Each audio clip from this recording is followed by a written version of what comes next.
Hello guys, morning. कैसे हो आप लोग? Welcome back. कौन कौन आ चुका है? Let's see. हम्म आशिता। अरे आशिता ने प्रोफाइल पिक भी चेंज करी है। आशिता आ चुकी है। आयुषी, दिवेश, मैत्री, मुस्कान, नेहा, निकिता, प्रांजलि, राधिका, विनी, श्रेया और मैं तो हुई। एनीवेज, क्या बोल रहे हो आप लोग? Good morning. Have a nice weather. अरे बहुत, इंदौर का वेदर तो बहुत अच्छा है यहाँ पर। सुबह सुबह बारिश भी हुई थी। और बाकी जगह का वेदर कैसा है? Just curious to no.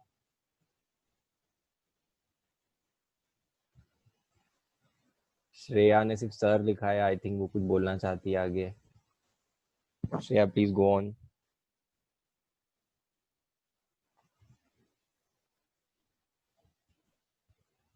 यहाँ हो रही है बारिश दिवेश, बालाघाट में। Okay great. बहुत ही अच्छा मौसम है। और ऐसे मौसम में आई एम श्योर आपको पढ़ने की भी इच्छा हो रही होगी। तो घूमने की ज्यादा हो रही होगी, बट घूमने मत जाना।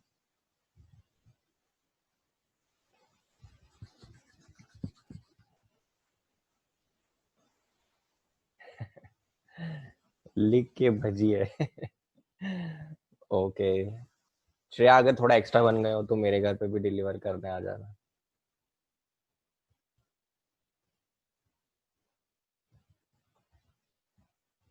ठीक है, चलो। तो should we start?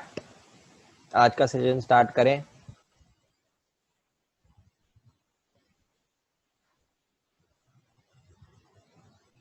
Hmm okay, it's time.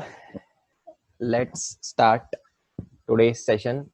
तो आज हम लोग क्या पढ़ने वाले हैं? आज हम लोग पढ़ने वाले हैं आईटीसी, इनपुट टैक्स क्रेडिट। वो टॉपिक जो कि आपकी एग्जाम में, जहां तक अगर आप पास ट्रेंड देखो तो फाइनल की बात करूँ, सीए फाइनल की, तो सीए फाइनल की बात करूँ तो उसमें से 8-10 नंबर का एटलीस्ट हर अटेम्प्ट में आता ही है। मे बी डायरेक्टली क्वेश्चन नहीं आए, लेकिन आपका कंप्यूटेशन आएगा, और कंप्यूटेशन में आपको ये भी रहेगा कि आपको आईटीसी कैलकुलेट करना है और आपको फाइनल लाइबिलिटी बतानी है। तो उस वैसे में आपका जो आईटीसी है वो 8 से 10 नंबर का आता ही है। और इसमें कुछ कुछ चीजें ऐसी है जो कि कंफ्यूजिंग है। आपको लग सकता है कि इसके पीछे क्या लॉजिक है, वो आपको पता नहीं हो। तो आज मैं जो आपको पढ़ाऊंगा ना, मैं आपको एकदम बेसिक लेवल से स्टार्ट करूंगा। कि मतलब आपको लगेगा कि हाँ, ये मुझे आता है आईपीसीसी लेवल से या एग्जीक्यूटिव लेवल से, या फिर उसके भी पहले। अगर आप लेमैन भी हैं तो भी आपको एकदम बेसिक से स्टार्ट करूंगा। और मैं लेके जाऊंगा आपको एकदम प्रोफेशनल लेवल तक। सीएस प्रोफेशनली मतलब जो नॉर्मली जो प्रोफेशनल्स लोग सोचते हैं, उस हिसाब से कि हम लोग एक्चुअल में आईटीसी में क्या करते हैं, क्यों करते हैं। तो कभी भी आप लॉ देखोगे ना, तो लॉ में दो साइड होती है। एक होती है टैक्स पेयर साइड, जो कि हम लोग को पता होती है कि हाँ, इसमें ऐसा होता है, जो कि रूल्स में होती है, सेक्शंस में होती है, नोटिफिकेशंस में आप देख सकते हो। लेकिन एक साइड ऐसी होती है जो कि गवर्नमेंट साइड होती है, जो कि हमको नॉर्मली पता नहीं होती है कि गवर्नमेंट ने ये चीज क्यों लाए हैं, क्या लाए हैं, गवर्नमेंट के पीछे वो चीज लाने का इंटेंशन क्या था। ठीक है, तो आज हम लोग वो भी कवर करेंगे। Thanks to my experience, I have spoken to people from the government. और उनकी बहुत सारी चीजें ऐसी है जो कि पब्लिक डोमेन में नहीं होती, हमको पता नहीं होता है कि पीछे गवर्नमेंट कैसे वर्क करती है। But I happen to be one of the parts के, मैंने इसको इवॉल्व होते हुए देखा है। और गवर्नमेंट क्या सोचती है वो भी मैं आपको आज बताऊंगा कि किस चीज के पीछे क्या लॉजिक है। एंड कभी भी जैसे आप लॉ इंटरप्रेट करते हैं ना, तो उसमें वही देखते हैं कि इंटेंशन क्या है लॉ का।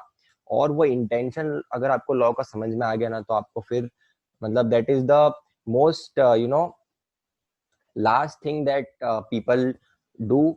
और तो ये तो सब जो है तो लिखा हुआ है, वो आप देख सकते हो। वो सब चीजें जो कि आपको नहीं पता है, जो कि बहुत सारे प्रोफेशनल्स को भी पता नहीं है, वो हम आज डिस्कस करने वाले हैं। और हम लोग स्टार्ट एकदम बेसिक लेवल से करेंगे, तो पे अटेंशन, हम लोग एकदम प्रोफेशनल लेवल तक जाएंगे, ठीक है। तो सबसे पहले मैं एकदम बेसिक से स्टार्ट करूंगा। ये मेरा चार्ट भी है, इसमें थोड़ा लैग हो रहा है, जस्ट अ सेकेंड।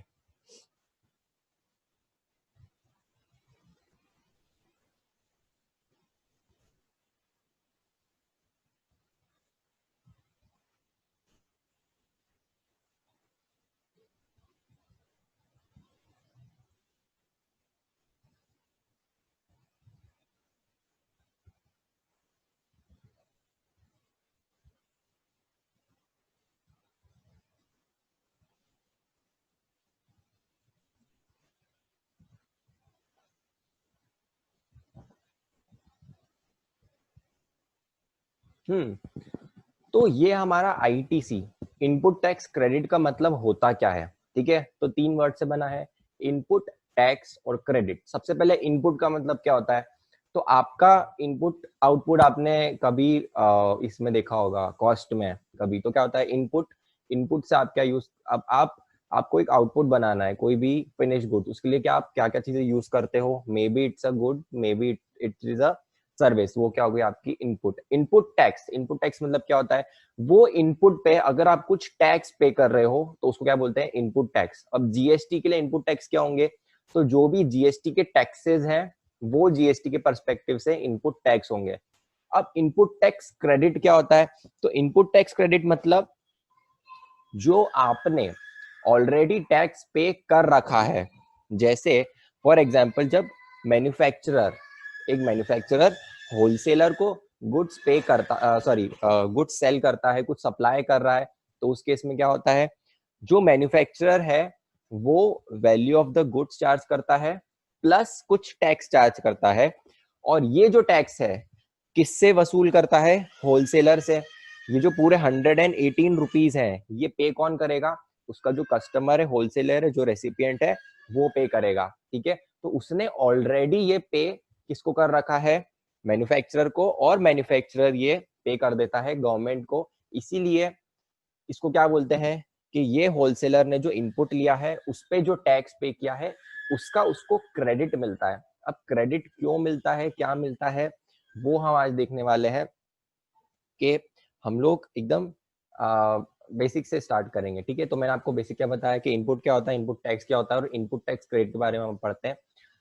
तो जीएसटी जो है वो है डेस्टिनेशन बेस्ड कंजम्पशन टैक्स, ठीक है। इसका मतलब क्या हुआ, आपने सुना तो बहुत होगा। मतलब इसमें जो टैक्स है वो किसको मिलता है, वो उस स्टेट को मिलता है जहां पर गुड्स या सर्विसेज फाइनली कंज्यूम हुई है। तो अगर उसके पहले कभी गुड्स या सर्विसेज कंज्यूम नहीं हुई है तो उस स्टेट को टैक्स नहीं मिलना चाहिए, ठीक है। अब जैसे अगर आप इस ट्रांजैक्शन की बात करो, तो मैन्युफैक्चरर ने होलसेलर को गुड्स सेल करे हैं कुछ, ठीक है, 100 रुपीज की, उसमें 18 रुपीज जीएसटी चार्ज किया है, आईजीएसटी, क्योंकि ये इंटरस्टेट सेल है from Maharashtra to Madhya Pradesh. 18 rupees charge किया। कंसीडरिंग के मैन्युफैक्चरर के पास और कोई क्रेडिट नहीं है पुराना, वो क्या करेगा, पूरा इसको कैश में पे करेगा, ठीक है। अभी ये जो है ना, ये पूरा वो है जो कि हमें पता है, जो कि लॉ में लिखा हुआ है, ये पूरा हमें आइडिया है। आपको कोई भी बता देगा कि ये इसमें कैसे ऐसे होता है, ठीक है। लेकिन ये जो ये वाला लैग है, गवर्नमेंट वाला लैग, ये कहीं भी लॉ में डॉक्यूमेंटेड नहीं है। लॉ में कभी भी नहीं बोलेगी गवर्नमेंट के हमारे पास जो पैसा आता है हम उसका करते क्या है, ठीक है। तो वो मैं आपको आगे बताऊंगा। तो पहले हम ये समझ लेते हैं कि एक्चुअल में लॉ में क्या लिखा हुआ है, ट्रांजेक्शन में होता क्या है, ठीक है। तो 100 रुपए की आपकी वैल्यू थी, आपने 18 रुपीज आईजीएसटी चार्ज किया क्योंकि इंटरेस्टेड ट्रांजैक्शन है from Maharashtra to Madhya Pradesh. Wholesaler ने कितना पे किया मैन्युफैक्चरर को, 100 प्लस 18, तो 180। होलसेलर ने अपना कॉस्ट और अपना प्रॉफिट ऐड किया उसमें, तो उसने कितने में सेल किया, 200 में। 200 पे अगेन 18% जीएसटी लगेगा, तो 36 रुपीज। अब ये 36 रुपीज उसे पूरे कैश में पे करने हैं क्या, नहीं, उसने जो ऑलरेडी पे कर रखा है टैक्स, इनपुट पे जो टैक्स पे कर रखा है उसको क्रेडिट मिलेगा।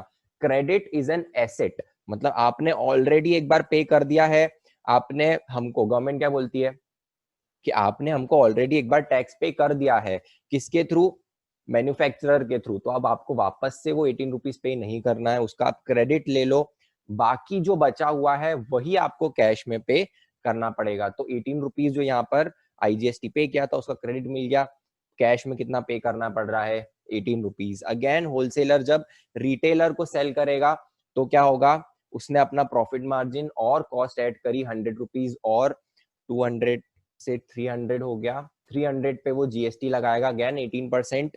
अब राजस्थान की राजस्थान में ही उसने कंज्यूमर को सेल करा है तो क्या लगेगा, सीजीएसटी एसजीएसटी 27, उसमें से आपका टोटल हो गया 54।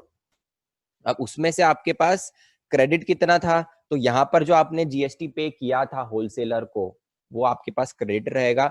बचा हुआ जो आपका वैल्यू एडिशन पे टैक्स है, हमको पता है ना, हमने पढ़ा था कि जो जीएसटी वो किस पे होता है, वैल्यू एडिशन पे। तो आपको कैश कितना पे करना पड़ेगा, जितना आपने वैल्यू ऐड करी है उतना ही एक्स्ट्रा कैश पे करना पड़ेगा, बाकी तो आपके पास आईटीसी पड़ा हुआ ही है, ठीक है। तो वो आप यूज करके 18 रुपीज ही आपको कैश पे करना पड़ेगा, जो कि आप पे कर दोगे, ठीक है। ये हो गई हमारी साइड, ये वो चीजें हैं जो हमें पता है, हमने पढ़ भी रखी होगी आप लोगों ने, बहुत सारे लोगों ने, कि एक्चुअल में होता ऐसे है, ठीक है। अब हम देखते हैं कि ये जो टैक्स हम पे करते हैं गवर्नमेंट को, उसका गवर्नमेंट क्या करती है, गवर्नमेंट कितना सेंट्रल गवर्नमेंट खुद रखती है, कितना स्टेट गवर्नमेंट्स को देती है, और कौन से स्टेट को वो फाइनली मिलता है। अगर जैसे हमारा क्या है, डेस्टिनेशन बेस्ड कंजम्पशन टैक्स, तो डेस्टिनेशन स्टेट को वो मिलता कैसे है, जो टैक्स है वो। तो देखो, सबसे पहले जब मैन्युफैक्चरर ने 18 रुपीज कैश पे किया, ठीक है, वो आपने क्या पे किया है, आईजीएसटी, ठीक है। तो जैसे आपने आईजीएसटी पे किया, क्या होगा, ये जो पूरा कैश है ये चला जाएगा सेंट्रल गवर्नमेंट के पास, क्योंकि आईजीएसटी किसका लेवी है, सेंट्रल गवर्नमेंट का लेवी है। लेकिन आईजीएसटी सेंट्रल गवर्नमेंट खुद रखती नहीं है पूरा, वो उसका कुछ पोर्शन 50% नहीं होता है। आपने सुना होगा कि ये जो है इसका 50% सेंट्रल गवर्नमेंट खुद रखती है, 50% स्टेट गवर्नमेंट रखती है, बट ऐसा कहीं पे भी नहीं लिखा हुआ है। It is not 50%, it is a different ratio, जो कि गवर्नमेंट ने आज तक डिस्क्लोज नहीं किया है, ठीक है। तो मैंने सिर्फ एक एग्जांपल लिया है, फॉर एग्जांपल अगर 50% होता तो क्या होता। तो ये जो चीज है ना, ये गवर्नमेंट कहीं डिस्क्लोज नहीं करती, और अगर आपको कोई बोल रहा है कि 50% है, तो दैट इज ऑल क्रैप, कि 50% कुछ ऐसा रेशियो कहीं पर भी नहीं दिया हुआ है। गवर्नमेंट कभी 60-40 भी करती है, कभी 50-50 भी करती है, वो कुछ उनका अलग ही मैकेनिज्म है। Even I am trying to find that out, ठीक है। तो आपके पास क्या आ गया, गवर्नमेंट के पास कैश कितना आ गया, 18 रुपीज आईजीएसटी। अब इसका आईजीएसटी का गवर्नमेंट क्या करेगी, तो कुछ पोर्शन, फॉर एग्जाम्पल मैं आपको एग्जाम्पल के तौर पे बता रहा हूँ, 50-50 अगर होता तो क्या करेगी गवर्नमेंट, 50% तो खुद रखेगी, सेंट्रल गवर्नमेंट की बात कर रहे हैं, या आपने आईजीएसटी किसको पे किया है, सेंट्रल गवर्नमेंट को। अब सेंट्रल गवर्नमेंट क्या करेगी, 50% खुद रखेगी, और बाकी का 50% किसको देगी, जो डेस्टिनेशन स्टेट है उसको। अब आपको समझ आएगा कि जब आप रिटर्न फाइल करते हो तब आप उसमें मेंशन करते हो प्लेस ऑफ सप्लाई, ठीक है। हर हर रिटर्न में इनवॉइस के सामने आपको लिखना पड़ता है प्लेस ऑफ सप्लाई। तो अब वो प्लेस ऑफ सप्लाई क्यों लिखते हैं, वो इसीलिए लिखते हैं कि गवर्नमेंट को, सेंट्रल गवर्नमेंट को आपको बताना रहता है कि वो जो बाकी का जो टैक्स है 50% या फिर जो भी परसेंटेज है वो आप किसको पे करोगे, ठीक है।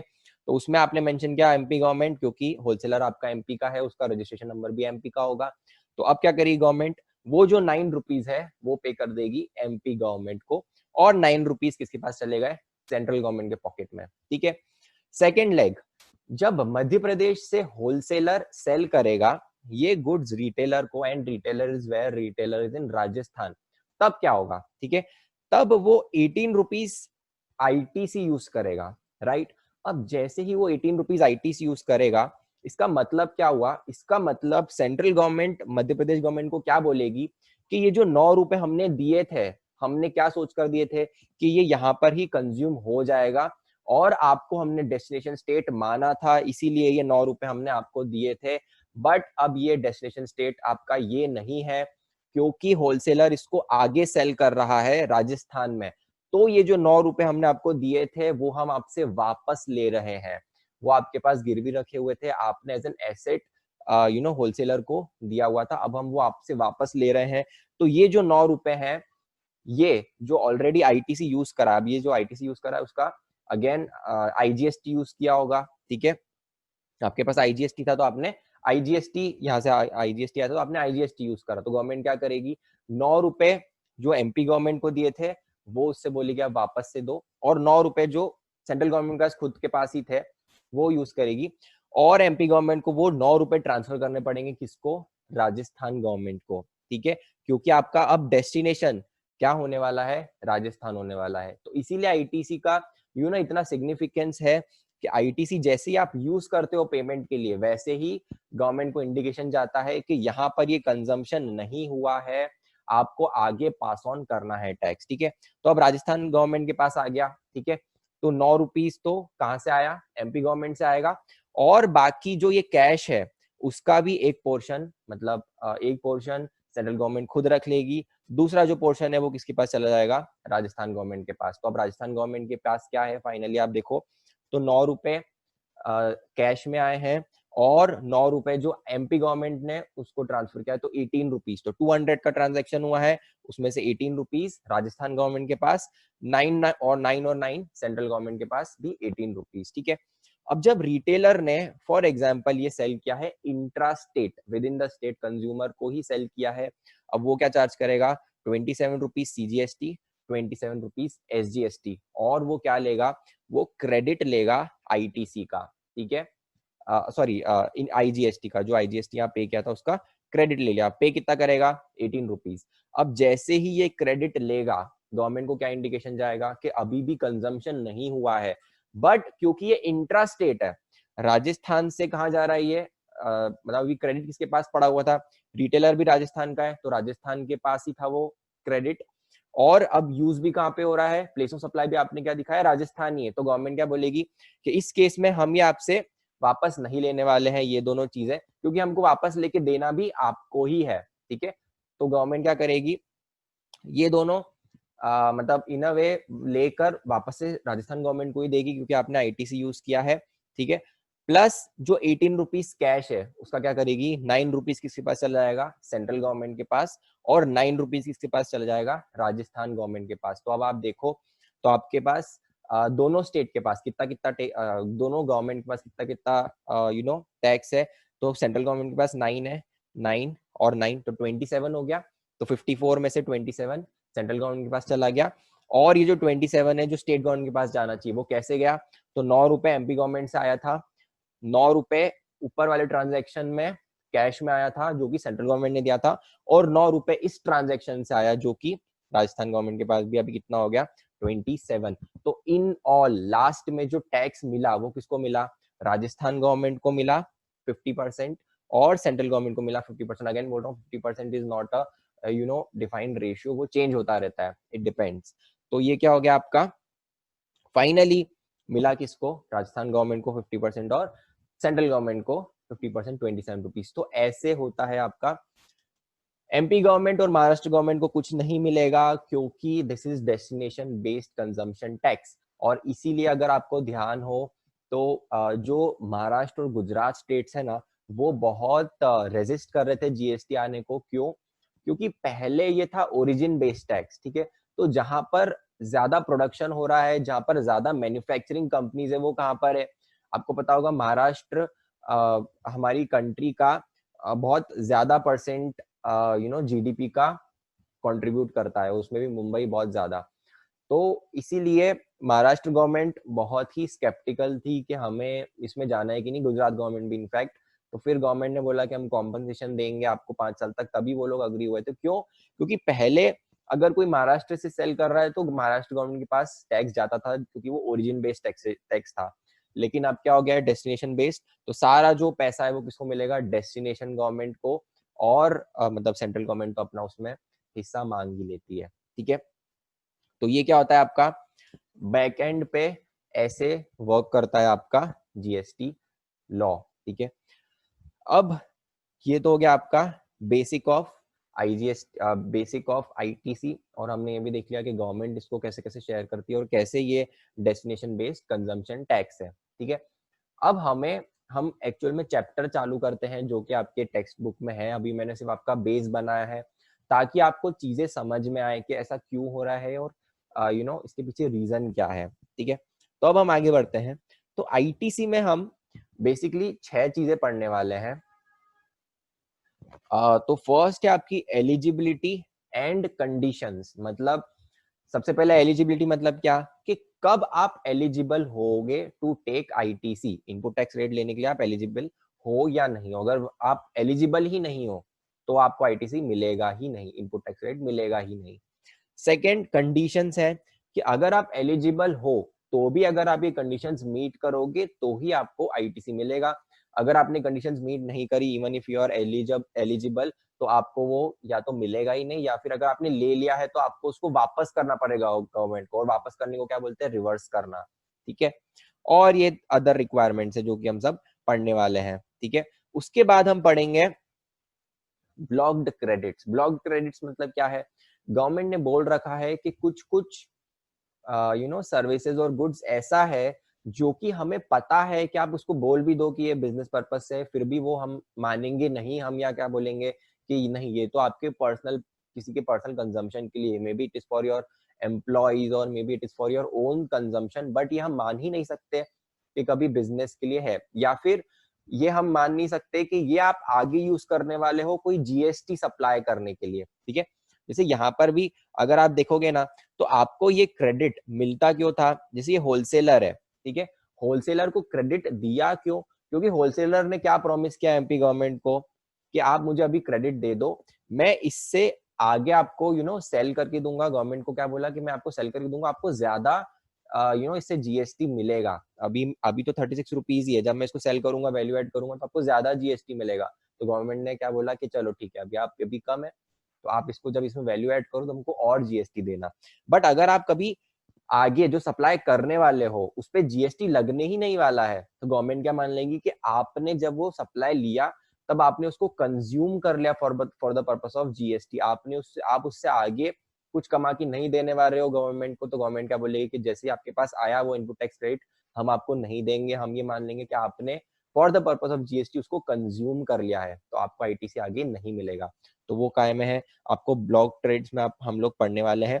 तो ये भी बहुत इजी है, it is not that difficult, और थोड़ा बहुत याद रखने का है इसमें। तो eligibility and block credits, these two are very easy, and उनमें से आता भी है।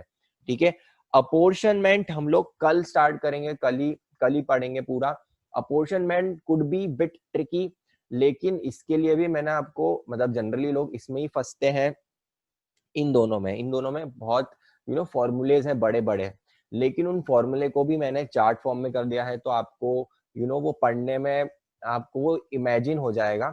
तो आपको फॉर्मूलेज याद नहीं करने पड़ेंगे। मैं भी कभी भी किसी भी चीज में, इनफैक्ट एसएफएम और या फिर अकाउंट्स या फिर किसी भी चीज में कभी फॉर्मूले याद नहीं रखता, क्योंकि अगर आपने फॉर्मूले याद रखे और आप फॉर्मूले भूल गए, आपने रट लिए, तो एग्जाम में आपका भूलना पक्का है और आपको फिर उसमें मार्क्स फुल नहीं मिलते हैं। ठीक है, तो इसलिए इसमें भी हम लोग फॉर्मूले याद नहीं करेंगे, हम लोग सिर्फ चार्ट देखेंगे और चार्ट में आपको इमेजिन हो जाएगा कि हाँ हमको ये करना चाहिए। ठीक है, तो ये जो है ये थोड़ा डिफिकल्ट है और ट्रिकी भी होता है कभी कभी, और नॉट बिकॉज इसमें कुछ अलग है, बट इसमें बहुत सारी चीजें हैं तो आपको याद करने में दिक्कत आती है, तो वो भी हम कर लेंगे, कल करेंगे। और उसके बाद credit in special circumstances, ISD और यूटिलाइजेशन, तो ये 3 चीजें और हैं जो कि हम परसों पढ़ेंगे। ठीक है, तो 3 दिन का ये टॉपिक है। ये जो मैं चार्ट आपको बोल रहा था, ये है आपके, इसमें आपके पूरे फॉर्मूलेस कवर्ड है। तो आपको वो जो फॉर्मूला है, अगर आपने कभी देखा भी हो, तो उसमें सब ऐसा है, T1 T2 T3 T4, ये सब जो है, तो ये सब बहुत डिफिकल्ट होते याद करने में, मुझे भी याद नहीं हुआ कभी, तो इसलिए मैं तो चार्ट बना के ही करता हूँ। ठीक है, तो अब हम लोग चालू करने वाले हैं आज eligibility and conditions under section 16। तो सेक्शन 16 से हम लोग चालू करेंगे कि एलिजिबिलिटी क्या है, मतलब आप कब एलिजिबल होगे जीएसटी का क्रेडिट लेने के लिए। ठीक है, तो सबसे पहले आपको रजिस्टर्ड पर्सन होना चाहिए। ठीक है, रजिस्टर्ड पर्सन क्यों, क्योंकि अगर आप अनरजिस्टर्ड पर्सन हो तो आप आगे जीएसटी में आगे आप जीएसटी पे करने वाले हो क्या, जब आप उसको बेचोगे, जो भी आप सप्लाई ले रहे हो। जैसे फॉर एग्जांपल आप ये प्यूरिफाइड वाटर फॉर एग्जांपल आप आगे सप्लाई करते हो। ठीक है, तो अगर आपने रजिस्ट्रेशन नहीं ले रखा है तो आपके पास जैसे ही प्यूरिफाइड वाटर आया मैन्युफैक्चरर से, आपने उस पर टैक्स भी पे कर दिया मैन्युफैक्चरर को। अब आगे जब इसको बेचोगे तब आप जीएसटी चार्ज नहीं करोगे, तो गवर्नमेंट क्या बोलेगी कि आप क्या आउटपुट, अगर आप आउटपुट में जीएसटी नहीं पे करने वाले, मतलब हम क्या मान लेंगे कि आपने उसको अभी कंज्यूम कर लिया है और आप फाइनल कंज्यूमर बन गए हो और आपको उसका क्रेडिट नहीं मिलेगा। देन ये जो होना चाहिए वो यूज इन द कोर्स और फर्दरेंस ऑफ बिजनेस होना चाहिए। अगर आपने पर्सनल यूज किया है, वो पानी आप खुद ही पी गए एक बॉटल उसमें से, तो भी आपको क्रेडिट नहीं मिलेगा क्योंकि आपने वो कंज्यूम कर लिया है। ठीक है, तो कंज्यूम अगर आपने कर लिया है तो आपको आईटीसी के लिए आप इनएलिजिबल हो जाओगे। आपको उसको आगे सप्लाई कर रहे हो जीएसटी में तो ही इस पे आपको क्रेडिट मिलेगा। तो ये क्या होगा आपकी एलिजिबिलिटी, अगर ये नहीं है तो आप एलिजिबल ही नहीं हो, फिर कंडीशंस की बात ही नहीं आती है। कंडीशंस की बात कब आएगी, जब ये दोनों चीजें सेटिस्फाइड है कि हाँ रजिस्टर्ड पर्सन हो और आपने वो किस चीज के लिए यूज किया है, बिजनेस के लिए, तब आपको आगे देखना पड़ेगा कंडीशंस क्या है। तो कंडीशंस में क्या है कि टैक्स पेइंग डॉक्यूमेंट होना चाहिए। अब डॉक्यूमेंट मतलब क्या होता है, तो आपका टैक्स इनवॉइस हो सकता है। ठीक है, हम लोग आगे सेक्शन 31 में पढ़ेंगे कि टैक्स इनवॉइस क्या होता है, उसमें क्या क्या चीजें चाहिए रहती है। तो एक तो आपका क्या हो गया टैक्स इनवॉइस, मतलब टैक्स पेइंग डॉक्यूमेंट, मतलब आपको दिखाना है कि हमने टैक्स पे किया है। May be it is to your supplier और may be it is to your government. अगर आपने जो आपने बॉटल, सिर्फ एक बॉटल आपने पी है 10 में से, तो जो बॉटल आपने पी है सिर्फ उसका नहीं मिलेगा, बाकी का तो मिलेगा क्योंकि बाकी आप आगे सप्लाई करने वाले हो। ठीक है, तो जितना पोर्शन आपने पर्सनली यूज किया है उसका नहीं मिलेगा, जो भी आपने आगे दिया है सिर्फ उसका ही मिलेगा। ठीक है, देन टैक्स पेइंग डॉक्यूमेंट आपका क्या होता है, टैक्स पेइंग डॉक्यूमेंट इनवॉइस हो जाता है। देन अगर आप इंपोर्ट करते हो तो आपको एक बिल ऑफ एंट्री फाइल करना पड़ता है, उसमें दिया हुआ रहता है कि आपने आईजीएसटी कितना पे किया है, उसके हिसाब से आपको क्रेडिट मिल जाता है। देन अगर डेबिट नोट सामने वाले ने इशू किया है तो debit note is as good as an additional invoice. ठीक है, उसका भी आपको क्रेडिट मिल जाएगा। तो आपके पास ये टैक्स पेइंग डॉक्यूमेंट होना चाहिए, आपके पास प्रूफ होना चाहिए कि हाँ आपने टैक्स पे किया है। अच्छा, रिवर्स चार्ज में क्या होता है, तो रिवर्स चार्ज में क्या होता है कि अगर सामने वाले से रजिस्टर्ड नहीं है तो आपको खुद एक इनवॉइस रेस करना पड़ता है। मतलब आप रेसिपिएंट हो, ठीक है, आपने किसी सर्विसेज लिए, आपने किसी से गुड्स लिए हैं, वो सामने वाला अनरजिस्टर्ड है, तो आपको क्या करना पड़ेगा, आपको खुद को एक इनवॉइस रेस करना पड़ेगा कि हाँ मैंने इससे सर्विसेज ली है और उतना टैक्स आपको डायरेक्टली रिवर्स चार्ज में गवर्नमेंट को पे करना है। तो आपको आपके पास वो चालान भी आपके पास होना चाहिए कि हाँ मैंने ये टैक्स पे किया है। तो टैक्स पेइंग डॉक्यूमेंट हो गया। Second, should have receive the supply, वो जो सप्लाई है वो आपको रिसीव होना चाहिए। अगर आपने रिसीव नहीं हुआ, जैसे फॉर एग्जांपल वाटर की बात करते हैं, आपने बिस्लरी कंपनी की आपने एजेंसी ले रखी है, ठीक है, आप एजेंट हो, एजेंट नहीं डिस्ट्रीब्यूटर, आपने बिस्लरी को क्या बोला कि मुझे 100 कैंस चाहिए वाटर की, उन्होंने 100 कैंस भेजी, बीच में से 10 कैंस बीच में ही स्पिल हो गई। ठीक है, तो आपको क्रेडिट पूरे का नहीं मिलेगा, सिर्फ 90 का ही मिलेगा, क्योंकि आपको वो जो 10 है वो कभी रिसीव ही नहीं हुई है। और आपको जब रिसीव ही नहीं हुई मतलब क्या, वो गवर्नमेंट मान लेगी कि वो आपने कंज्यूम कर ली है और आप उसको आगे पे नहीं कर रहे हो, गवर्नमेंट को आगे रेवेन्यू नहीं मिलेगा, तो गवर्नमेंट क्या मान लेगी कि आप वहीं पे आपने उसको कंज्यूम कर लिया है, वहीं पे आपको क्रेडिट नहीं देगी गवर्नमेंट। देन रेसिपिएंट जो है, जो सप्लायर है, उसको टैक्स पे करना पड़ेगा गवर्नमेंट को। तो आपने जिससे लिया है आपको ये भी इंश्योर करना है कि वो सामने वाला जीएसटी पे करे। ठीक है, अभी हम लोग आगे पढ़ेंगे कि प्रोविजनल बेसिस पे आपको कुछ मिल जाता है आईटीसी, वो हम आगे देखेंगे। बट मोटा मोटी क्या है कि जिससे आपने लिया है उसने अगर जीएसटी पे नहीं किया है तो आपको टैक्स क्रेडिट नहीं मिलेगा। देन आपको भी रिटर्न फाइल करनी है। ठीक है, अगर आपने भी, आप बताओगे कैसे गवर्नमेंट को हमको कितना क्रेडिट चाहिए, तो आप वो रिटर्न फाइल करके बताओगे कि हाँ हमें इतना क्रेडिट चाहिए। तो 3B में हम लोग क्रेडिट क्लेम करते हैं, तो वो भी आपको फाइल करना पड़ेगा, तभी तो गवर्नमेंट को पता चलेगा हाँ कितना क्रेडिट चाहिए। गवर्नमेंट को सपना थोड़ी ना आ रहा है कि हाँ इन भाई साहब को इतना चाहिए। नॉर्मल लॉस के केस में क्रेडिट मिलता है क्योंकि मतलब वो कैसा है कि वो आपने यूज किया है उसके लिए, उसमें क्या मान लेते हैं कि that you have used for the for the purpose of business only, तो वो उसमें आपको क्रेडिट मिलता है। ठीक है, अच्छा, जैसे फॉर एग्जांपल मेरी मेरी एक डीलिंग थी, मैं आपको एग्जांपल देता हूँ, अच्छा एग्जांपल, मेरी एक डील थी कि मैंने वाटर कैंस मेरे को सप्लाई करनी थी। ठीक है, तो अब वाटर कैंस में क्या हुआ, या फिर मैं ऑयल की बात करता हूँ, ठीक है, ऐसा ऑयल जो कि जीएसटी में है, तो जीएसटी में सिर्फ क्रूड ऑयल है ना, वो नहीं है, बाकी जैसे आपका इंजन ऑयल हो गया वो है, ठीक है। अब फॉर एग्जांपल दो केस है, ठीक है। एक मेरे पास गुड्स आए, ठीक है। अब गुड्स आए तो मेरे पास ऑयल आया, ऑयल में मेरे पास 10 टैंकर्स थे, उसमें से एक टैंकर स्पिल हो गया, ठीक है। तो अब 9 टैंकर ही है मेरे पास। अब मैं जब वो बेचने वाला हूँ, ठीक है, तो मैं वो 9 में 10 की प्राइस रिकवर कर सकता हूँ क्या? अगर ये एबनॉर्मल लॉस है, राइट, अगर मैं उन 9 में 10 की प्राइस रिकवर करने चला गया ना, तो मेरे से कोई वो खरीदेगा ही नहीं ऑयल, ठीक है। तो इस केस में क्या हो रहा है, मैं आगे जब सप्लाई कर रहा हूँ तो मैं गवर्नमेंट को उतना टैक्स दे पा रहा हूँ क्या जितना मैं 10 के केस में दे पाता? नहीं। तो वो जो 1 है एबनॉर्मल लॉस है, तो गवर्नमेंट क्या बोलेगी, आप इसका क्रेडिट मत लो, ठीक है। बट अगर मैंने सोच ही रखा है कि मैं 10 टैंकर्स मेरे पास आएंगे और 10 की जो वैल्यू रहेगी मैं वो चार्ज करूंगा, मुझे पता है कि उन 10 में से मैं 100 की क्वांटिटी मंगवाऊंगा तो उसमें से 90 ही आएगा मेरे पास, तो ठीक है। अगर मैं उसमें वो 90 मतलब वो उसकी पूरी 100 की कॉस्ट रिकवर करूंगा ना, तो वो सभी को, हर कोई रिकवर करता है, ठीक है। तो गवर्नमेंट भी क्या बोलेगी कि हाँ ये मतलब जो आपका ट्रांजैक्शन है सब लोग उतने पे ही पे कर रहे हैं, आप भी उतने पे ही पे कर रहे हो, तो इट इज अलाउड। तो नॉर्मल लॉस में वो चलेगा, एबनॉर्मल लॉस है तो आपको क्रेडिट नहीं मिलेगा, ठीक है। देन अगर हम नेक्स्ट बात करें, payment should be made to the supplier within 180 days. तो आपने, अच्छा, ये क्लॉज आया क्यों कि आपको सप्लायर को पेमेंट करना क्यों?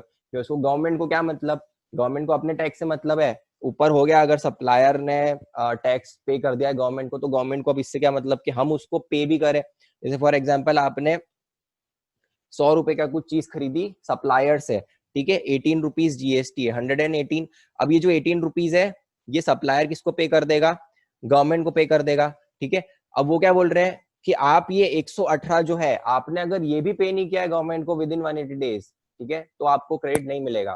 तो गवर्नमेंट को क्या मतलब, गवर्नमेंट को तो ऑलरेडी ये टैक्स मिल चुका है सप्लायर से। तो गवर्नमेंट क्या बोलती है कि सप्लायर भी जो टैक्स पे कर रहा है वो क्यों कर रहा है, मतलब ये उसके ऊपर बर्डन है क्या? नहीं। फाइनली जो है गवर्नमेंट को टैक्स चाहिए किससे, आपसे। वो ले किसके थ्रू रही है, सप्लायर के थ्रू। अगर आप ही उसको ये पे नहीं करोगे अमाउंट, तो वो गवर्नमेंट को पे कैसे करेगा? तो इसलिए गवर्नमेंट ने क्या बोला कि आप उसको पे करो ताकि वो हमें पे करे। इसलिए आपको 180 डेज में पेमेंट करना है। और अगर आपने 180 डेज में पे नहीं किया, तो अगर आपने आईटीसी ले रखा है तो आपको रिवर्स करना पड़ेगा, ठीक है। रिवर्स क्या, उसके बाद अगर आपने वापस से उसको पेमेंट कर दिया, ठीक है, 180 डेज भले ही हो गए, 180 डेज हो गए या 2 साल भी हो गए हैं, ठीक है, आपने रिवर्स किया था उसके बाद वापस ले रहे हो ना क्रेडिट, तो आप हमेशा कभी भी वापस से, जैसे आपने पेमेंट किया सप्लायर को, वैसे ही आप वापस से क्रेडिट ले सकते हो, उसके लिए कोई टाइम लिमिट नहीं है, ठीक है। देन किस केस में आपको पेमेंट की रिक्वायरमेंट नहीं है? फर्स्ट तो आरसीएम मैंने आपको बता दिया। आरसीएम में क्या होता है, पेमेंट गवर्नमेंट को कौन करने वाला है, आप ही करने वाले हो। ऐसा नहीं होने वाला है कि आप सप्लायर को पे करो टैक्स और फिर सप्लायर गवर्नमेंट को दे, तो आप ही पे करने वाले हो। तो गवर्नमेंट ने क्या बोला कि अगर आप सप्लायर को पे नहीं भी करोगे तो भी हमारे पास तो जीएसटी आ ही जाएगा। तो इसीलिए आरसीएम के केस में आपको नॉट रिक्वायर्ड कि आप पे करो वेंडर को 180 डेज में। देन सप्लाई विदाउट कंसिडरेशन, आप कुछ पे ही नहीं कर रहे हो। सेक्शन अपना जो शेड्यूल 1 था सप्लाई के सेक्शन में, उसमें क्या था कि आपका कुछ ऐसे सप्लाईज है जिसमें आप कंसिडरेशन नहीं भी पे करोगे तो उनको सप्लाई मान लेंगे, रिलेटेड पार्टी को किया है तो उसमें तो आप पे करने ही नहीं वाले हो, ठीक है। तो ये 180 डेज वाला क्लॉज उसमें नहीं लगेगा क्योंकि आप पे ही नहीं करोगे, तो 180 डेज की तो बात ही नहीं आती है। देन अगर payment made to third party on behalf of supplier, तो हमने वैल्यूएशन चैप्टर में क्या पढ़ा था कि अगर आपने कुछ ऐसा सप्लाई किया है, मतलब जैसे हमने क्या देखा था कि आप कुछ सप्लाई कर रहे हो, ठीक है, अब उसमें जो लाइबिलिटी है किसी भी चीज की, जैसे हमने कौन सा एग्जांपल लिया था, इंस्टॉलेशन का। अगर आपको ध्यान हो, एक एमसीक्यू था जिसमें इंस्टॉलेशन का था कि सप्लायर ने जो रेसिपिएंट है उसको क्या बोला कि मैं तुझे इंस्टॉल करके दूंगा वो मशीन तेरे घर पे, ठीक, तेरे फैक्ट्री पे। तो ये क्या था, आपका कॉन्ट्रैक्ट था। बट सप्लायर ने क्या बोला, किसी दूसरे वेंडर को भेज दिया कि आप करो, और रेसिपिएंट को क्या बोला कि यू पे टू हिम डायरेक्टली। तो वो हम ऐड करते थे, ठीक है।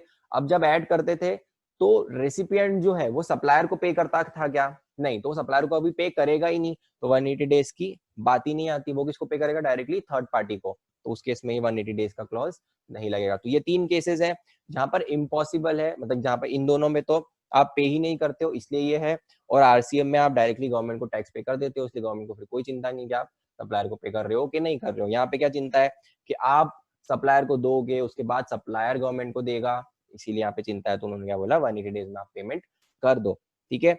अगर आप जो आपके पास गुड्स आ रहे हैं वो लॉट्स में आ रहे हैं, ठीक है, आपने फॉर एग्जाम्पल शूज मंगवाए हैं, ठीक है, तो आपके पास 10,000 शूज को आपने ऑर्डर दिया, आपके पास 5,000 करके 2 लॉट्स में आ रहे हैं, तो जो सेकंड लॉट आएगा, जो लास्ट लॉट आएगा, last instalment of the goods, तभी आप पूरे का क्रेडिट ले सकते हो, इंस्टॉलमेंट्स में क्रेडिट नहीं ले सकते, ठीक है। अगर आप कोई कैपिटल गुड परचेज कर रहे हो, हाँ, अब कैपिटल गुड क्या होता है, तो इनपुट सर्विस तो आपकी सिंपल है कि आपने कोई भी सर्विसेज ली है जो कि आप आगे यूज करने वाले हो फर्दर सप्लाई ऑफ गुड्स और सर्विसेज के लिए, तो वो क्या हो जाएगी, इनपुट सर्विस।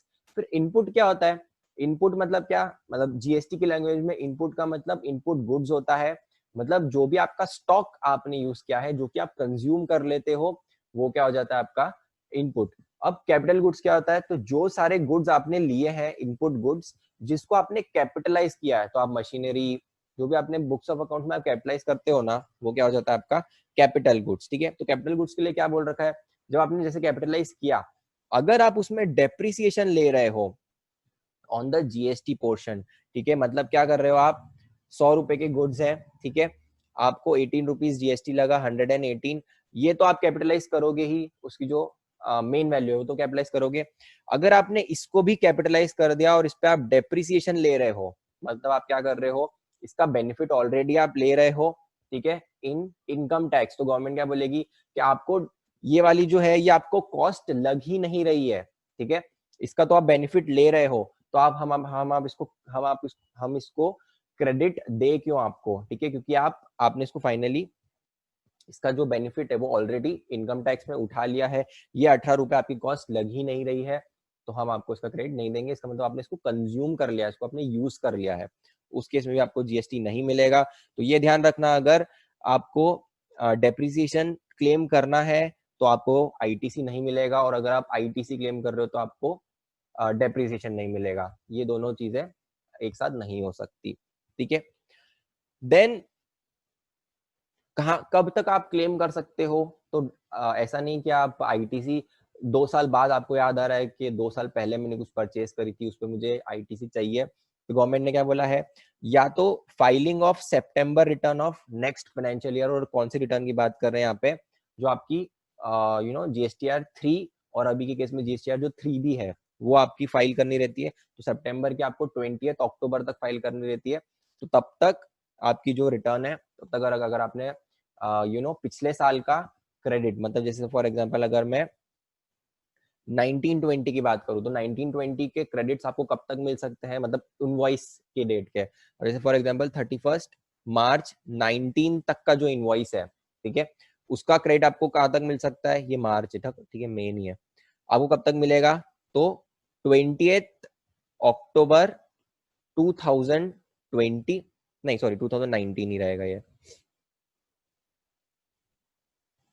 इसको मैं 20 कर रहा हूँ, ठीक है, तो 20 अक्टूबर 2020, और date of filing of annual return, तो एनुअल रिटर्न की ड्यू डेट जो होती है ना, वो 31 दिसंबर होती है, लेकिन आप उसको पहले भी फाइल कर सकते हो, ठीक है, तो अगर आपने वो 19 अक्टूबर को ही फाइल कर दिया है, ठीक है, तो गवर्नमेंट ने क्या बोला, जो एनुअल रिटर्न है वो फाइनल होती है, उसके बाद हम कोई भी एडजस्टमेंट्स एंटरटेन नहीं करेंगे, तो इन दोनों में से जो भी अर्ली है वो वहां तक आप क्रेडिट ले सकते हो, ठीक है। तो ये क्या हो गया आपका आईटीसी की एलिजिबिलिटी और कंडीशंस। तो एक बार मैं आपको यहाँ पे गो थ्रू करवा देता हूँ कि बुक में आपको वो सब चीजें कहाँ पर मिलेगी। तो सबसे पहले आपकी इनपुट टैक्स की डेफिनेशन है कि इनपुट टैक्स होता क्या है। तो आपने जो आईजीएसटी पे किया है, आपने जो सीजीएसटी पे किया है, ये सारा आईजीएसटी, रिवर्स चार्ज वाला भी आपका क्रेडिट मिलेगा। तो ये सब आपको दे रखा है कि आपको किस किस चीज का इनपुट टैक्स क्रेडिट मिलता है जीएसटी में। देन इनपुट टैक्स क्रेडिट मतलब क्या होता है, means credit of input tax. तो गवर्नमेंट ने इतना ही बोल रखा है, input tax credit means the credit of input tax, बस इतना, ठीक है। देन ये आपकी कंडीशंस है जो कि मैंने आपको बताया, ये एलिजिबिलिटी है, फिर ये सब कंडीशंस है, एक बार आप पढ़ लेना, जो कि मैंने ऑलरेडी कवर कर रखी है, ये सब वही है, ठीक है। अब जो हमने कंडीशन पढ़ी थी, क्या पढ़ी थी कि आप कितना क्रेडिट ले सकते हो। अच्छा, ये अमेंडमेंट है, और अगर आप अभी मई में एग्जाम दे रहे हो, मतलब मई वाली जुलाई में एग्जाम दे रहे हो, तो इसके आने की पॉसिबिलिटी बहुत ज्यादा है, क्योंकि ये अमेंडमेंट भी है और ये थोड़ा सा ट्रिकी भी है। तो अब आपको ध्यान देना है कि दिस इज इम्पॉर्टेंट, ठीक है। हाँ, तो अब आपको मैं बता दूं कि हमारे पास क्या था, आपके पास ये कंडीशन थी कि जो सप्लायर है, सप्लायर ने वो जीएसटी पे किया हो तभी आप उसका क्रेडिट ले सकते हो, आप रेसिपिएंट हो। अच्छा, एक चीज ध्यान रखना, हम लोग आईटीसी में हमेशा from the perspective of recipient बात करेंगे कि हमने कुछ सर्विसेज लिए, हमने कुछ गुड्स लिया है। अभी तक हम क्या बात करते थे, एज अ सप्लायर, ठीक है, लेकिन आईटीसी में हमको क्रेडिट लेना है तो हम एज अ रेसिपिएंट बात करेंगे, ठीक है। अब आपको गवर्नमेंट ने क्या बोला है कि आप क्रेडिट कब ले सकते हो, जब आपका जो सप्लायर है उसने पेमेंट किया हो टैक्स का गवर्नमेंट को। आपको पता कैसे चलेगा, तो वो रिटर्न के थ्रू आपको पता चलता है। जो सारे सप्लायर्स हैं, ठीक है, वो अपना आउटवर्ड जो है ना, वो रिटर्न फाइल करते हैं, आउटवर्ड रिटर्न। वो अपने उस रिटर्न में बताते हैं कि हमने कितना कितना आउटवर्ड सप्लाई करा है, वो जैसे GSTR 1 में करते हैं, ठीक है। ये जो सारी डिटेल्स हैं, ये आपको देखने को मिल सकती है GSTR 2A में, ठीक है। तो जैसे ही सप्लायर ने आपका जीएसटी नंबर दिया कि मैंने 100 रुपीज का गुड सप्लाई किया है, जिसमें 18 रुपीज जीएसटी चार्ज किया है, और किसको किया है, तो आपका जैसे ही उसने जीएसटी नंबर डाला, वो आपके 2A में रिफ्लेक्ट होने लग जाएगा, ठीक है। तो आपको पता चल जाएगा कि हाँ, आपको कितना कितना इनवॉइसेस आपके सप्लायर ने अपलोड करे हैं। अब आप कब ले सकते हो क्रेडिट, जब सप्लायर आपका इनवॉइस अपलोड करेगा, उस पर टैक्स पे करेगा, तभी ले सकते हो। अब गवर्नमेंट ने यहाँ पे थोड़ा रिलैक्सेशन दिया है। गवर्नमेंट ने क्या बोला है कि अगर आप चाहो, मतलब जरूरी नहीं है कि आप जिस मंथ में क्रेडिट ले रहे हो तब तक जो आपका सप्लायर है उसने वो इनवॉइस अपलोड कर भी दिया, हो सकता है वो अगले महीने करने वाला हो, ठीक है। तो गवर्नमेंट ने क्या बोला कि हम आपको थोड़ा रिलैक्सेशन देते हैं कि आप 20% तक ज्यादा क्रेडिट भी क्लेम कर सकते हो, ठीक है। ये लिमिट नहीं थी पहले, अभी गवर्नमेंट ने क्या बोला कि 20% कैप है, कि अगर आप बोल रहे हो कि आपको 18 रुपीज का क्रेडिट मिला है, ठीक है, बट अगर आपके सप्लायर ने वो अपलोड नहीं किया है, तो भी आप 18 में 20% तक एक्स्ट्रा क्लेम कर सकते हो, ठीक है। तो 20% तक ज्यादा भी क्लेम कर सकते हो। फिर उसके बाद फिर आपको उनको बोलना पड़ेगा आपके सप्लायर को कि अब आप अपलोड करो, ठीक है। तो 20% तक आप ज्यादा क्रेडिट कर सकते हो अवेल। अब इसके लिए एक एग्जाम्पल है, ठीक है। हम लोग ये एग्जाम्पल देते हैं कि 20% तक ज्यादा क्रेडिट अवेल कर सकते हैं, तो वो कैसे होगा। Mister Vijay, a registered supplier, 18 into 20% होगा ना। हाँ, तो ये क्या है, क्रेडिट। तो 18 रुपीज जो आपका, अच्छा नहीं सॉरी, मैंने आपको क्या बताया कि 18 रुपीज आप बोल रहे हो, राइट। आपने क्या बोल रहा है, 18 रुपीज आपने बोला है कि हाँ इतना मुझे आईटीसी क्लेम करना है, लेकिन सप्लायर ने फॉर एग्जाम्पल 10 का ही डाला है क्रेडिट, ठीक है, मतलब 10 की ही सप्लाई शो कर रहे हैं जीएसटी, ठीक है। तो आप क्या बोल रहे हो कि मेरा क्रेडिट कितना बनता है, 18 रुपीज, और सप्लायर्स ने आपके कितने तक अपलोड किए हैं इनवॉइसेस, जो आपको 2A में दिखा रहा है कि 10, ठीक है। तो आप 20% ऑफ दिस अमाउंट तक ही क्रेडिट ले सकते हो। तो आप 12 रुपए तक ही क्रेडिट ले सकते हो, आप 18 रुपए क्रेडिट नहीं ले सकते हो। तो आप 12 रुपए ले लो, अगले महीने उनको बोलो कि आप अपलोड कर दो, और बाकी के जो 6 रुपए हैं वो आप अगले मंथ लो, ठीक है। इसका मतलब ये नहीं आप कभी भी नहीं ले सकते हो, जब वो अपलोड कर देगा तब आप ले सकते हो, ठीक है। तो इस मंथ आप कितना ले सकते हो, 20% एक्स्ट्रा, मतलब 12 रुपए, ठीक है, 12 रुपए तक ले सकते हो। अच्छा, अगर ऐसा होता कि आपको जो क्रेडिट लेना है, ठीक है, वो फॉर एग्जाम्पल 11 रुपए ही होता, आप क्या बोल रहे हो कि मुझे कितना क्रेडिट मिलना चाहिए, 11 रुपए, और सामने से जो आपके सप्लायर्स हैं उन्होंने अपलोड कितना किया है, 10 रुपए, तो आपको 12 मिलेगा क्या, आप 12 ले सकते हो क्या, बताओ।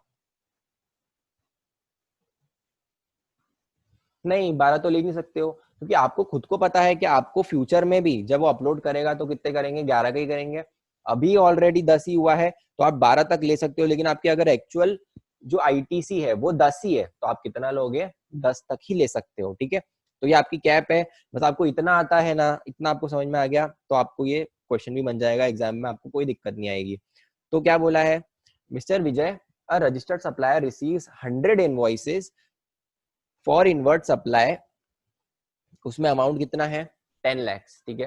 तो 100 इनवॉइसेस हैं, एक महीने में मिले हैं अक्टूबर मंथ में। 100 इनवॉइसेस की वैल्यू कितनी है टोटल आपकी है 100 इनवॉइसेस की आपकी वैल्यू कितनी है 10 लाख।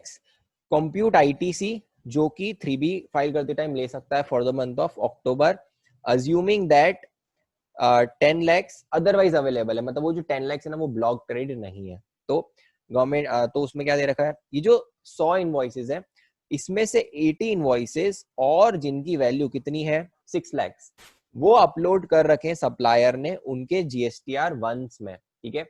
तो आपके जो 2A में, आपके 2A में कितना रिफ्लेक्ट कर रहा है 6 लैक्स, बट आपको आपके हिसाब से आपके पास इनवॉइसेस जो फिजिकली इनवॉइसेस पड़े हुए हैं वो कितने के हैं 10 लैक्स। तो अब आप मुझे बताओ कि आप कितना क्लेम कर सकते हो credit. Nikita is saying 720, Mukesh is saying 720, बाकी लोग, तो मैं आपको लिख देता हूं 7.2।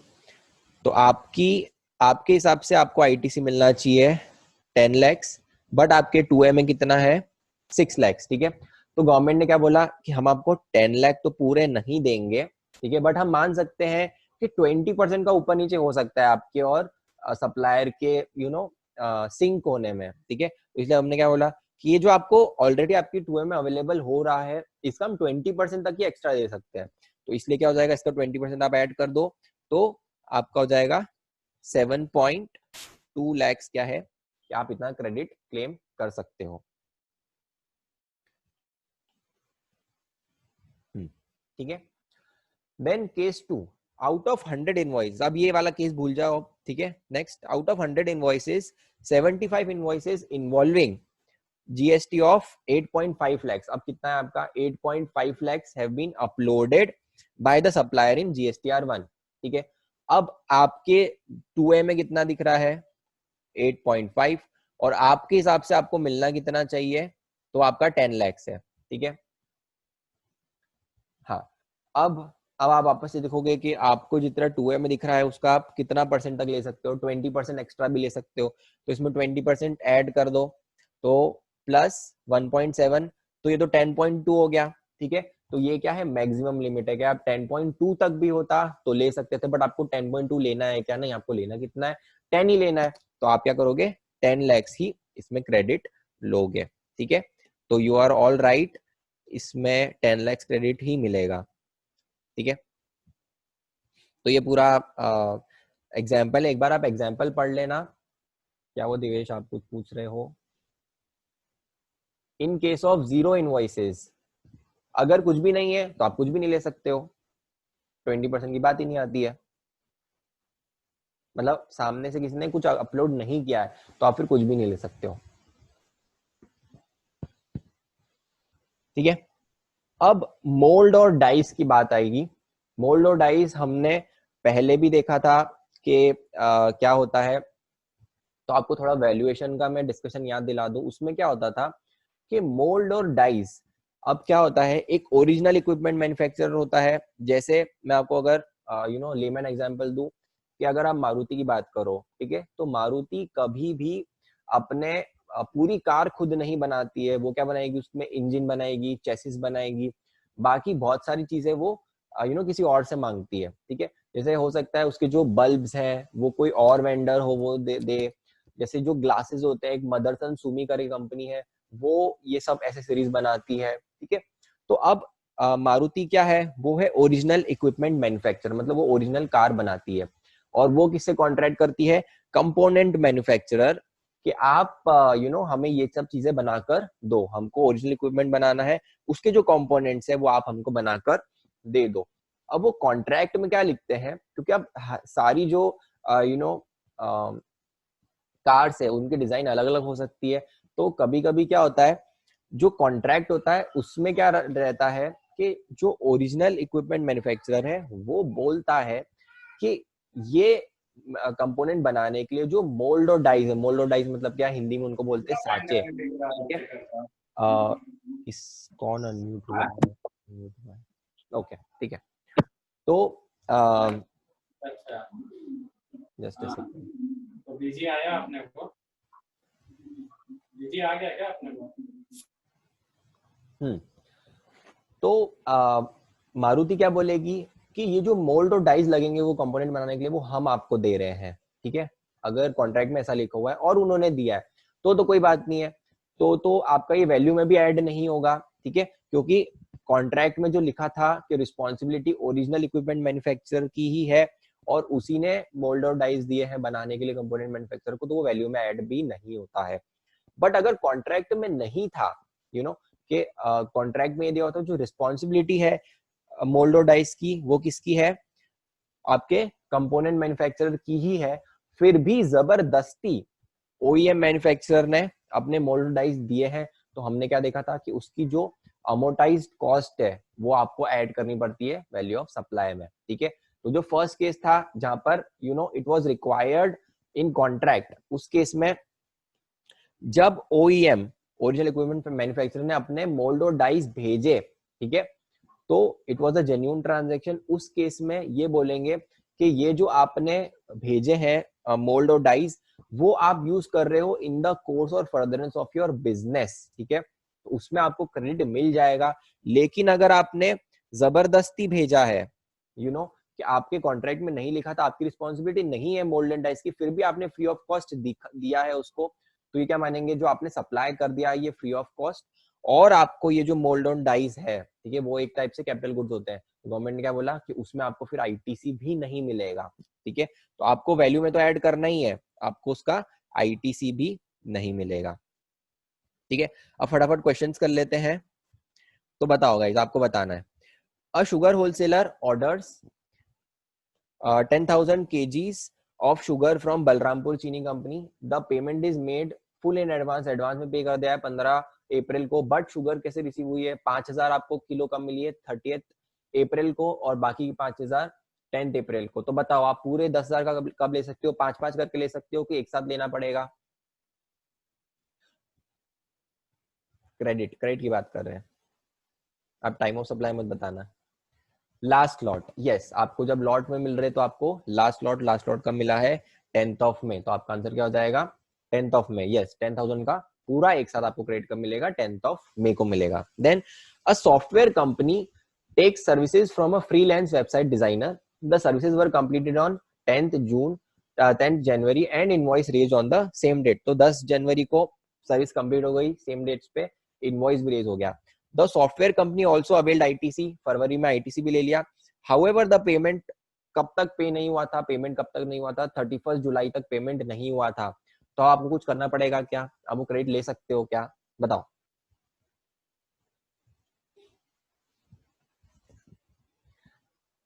वन 180 डेज, आपको 180 डेज कैलकुलेट करने पड़ेंगे, और कब से करोगे? 180 days from the date of invoice. Invoice 10 जुलाई का था, आपके 180 डेज आप कैलकुलेट करोगे तो 180 डेज से ऊपर निकल जाएगा, 180 डेज समवेयर इन जून आपके खत्म हो जाएंगे, ठीक है। तो ये क्या होना पड़ेगा? आपको रिवर्स करना पड़ेगा आईटीसी, मतलब आप इनएलिजिबल हो गए अब, ठीक है। Next, in the above example, if the software company makes payment to the designer in the month of December, अब पेमेंट कब किया है? मतलब आपने रिवर्स कर दिया क्रेडिट, ठीक है, उसके बाद आपने वापस से डिजाइनर को पेमेंट कब किया है? दिसंबर में, after the filing of annual return. अब आपको क्रेडिट मिलेगा कि नहीं मिलेगा?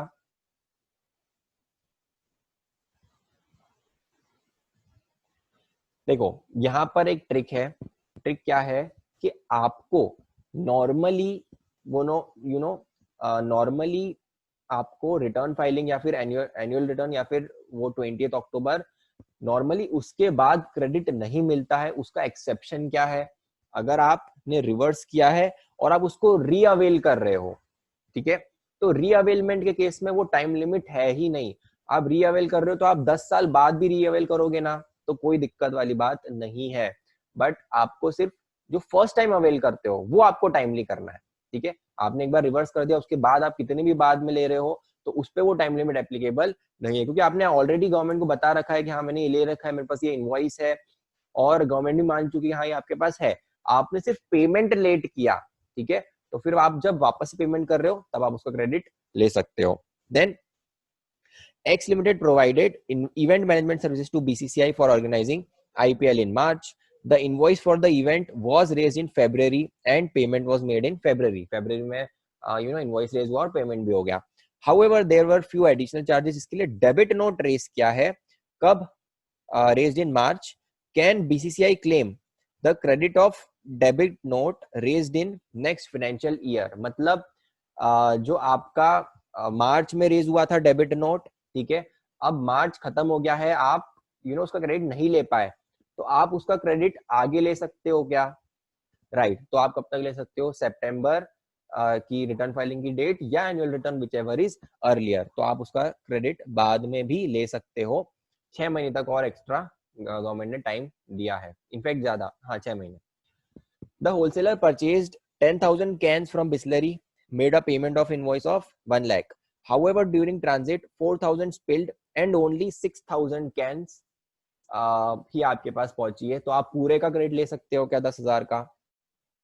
नहीं, आपको क्रेडिट कितने का मिलेगा? जो आपके पास गुड्स आया है which you have actually received, उसका ही क्रेडिट आपको मिलेगा. ठीक है.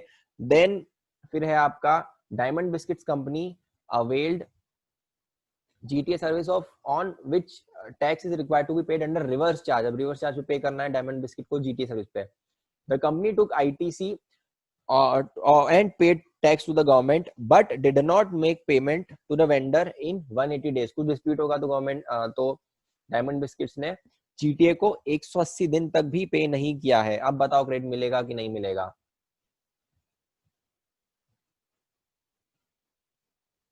देखो, एक्सेप्शन है कि अगर आप रिवर्स चार्ज में हो तो ये वाला 180 डेज वाला आपको लगता है क्या?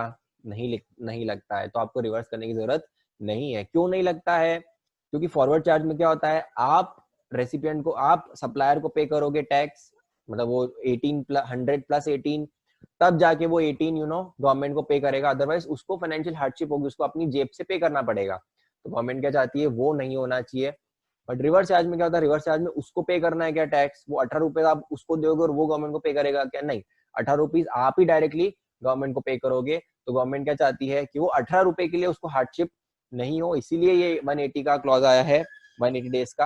अगर आप ही डायरेक्टली पे कर रहे हो तो उसको हार्डशिप होने का सवाल ही नहीं उठता है. वो 100 रुपए सिर्फ उसके ही है वो तो. ठीक है, तो इसलिए गवर्नमेंट ने क्या बोला कि ये 180 डेज का अगर RCM है तो क्या होगा, आप रिवर्स करने की जरूरत नहीं है.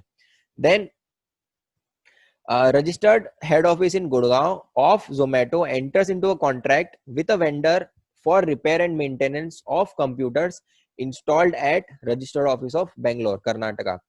The vendor issues invoice on head office for the services provided by it. तो अब क्या है, आपके दो ऑफिसेज हैं गुड़गांव के, एक जोमेटो के गुड़गांव में है और है आपका एक बेंगलोर में. ठीक है, एक वेंडर से बात करिए for repair of computer service है.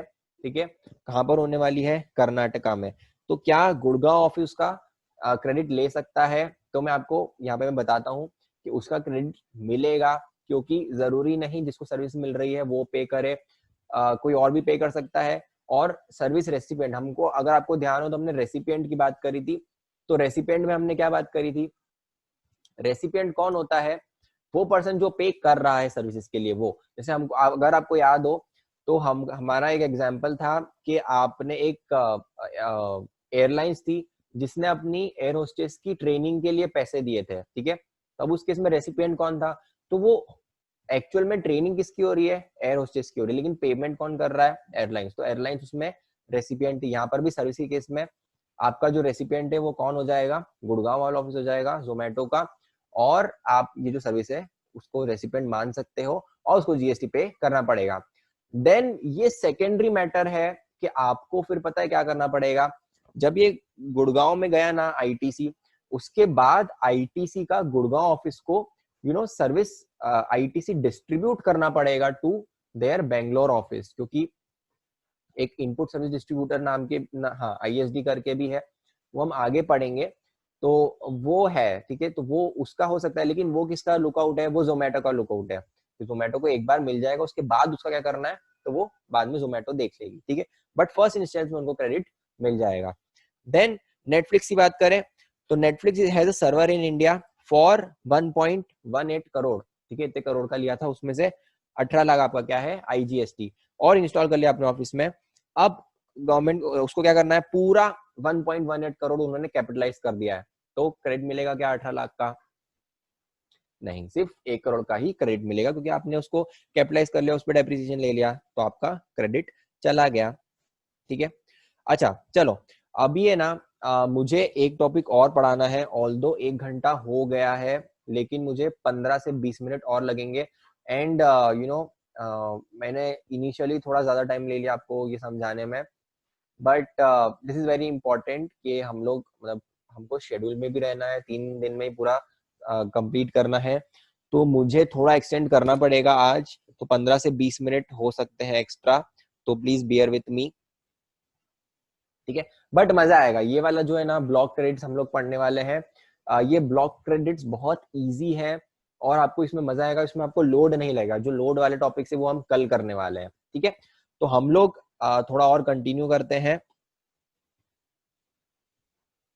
तो हम आ गए हैं ब्लॉक्ड क्रेडिट्स पे। तो अभी तक हमने क्या देखा, eligibility and conditions for availing ITC, कि आप एलिजिबल कब हो, आपकी क्या क्या कंडीशन फुलफिल करनी पड़ेगी तो ही आपको आईटीसी मिलेगा। अब हम क्या देख रहे हैं, ब्लॉक्ड क्रेडिट्स। गवर्नमेंट ने बता रखा है कुछ कुछ सर्विसेज गुड जिसपे आपको क्रेडिट कभी भी नहीं मिलेगा। क्या है? सबसे पहले है motor vehicle for passenger transport seating capacity up to 13 passengers. मतलब अगर आपने कोई भी कन्वेंस लिया है, कोई भी मोटर व्हीकल लिया है, छोटी कार ली है, ठीक है। अब छोटी कार आप किस चीज के लिए लोगे? छोटी कार कभी भी आप बिजनेस के लिए लोगे क्या? नहीं, आप पर्सनल लोगों के ट्रेवल के लिए लोगे, ठीक है।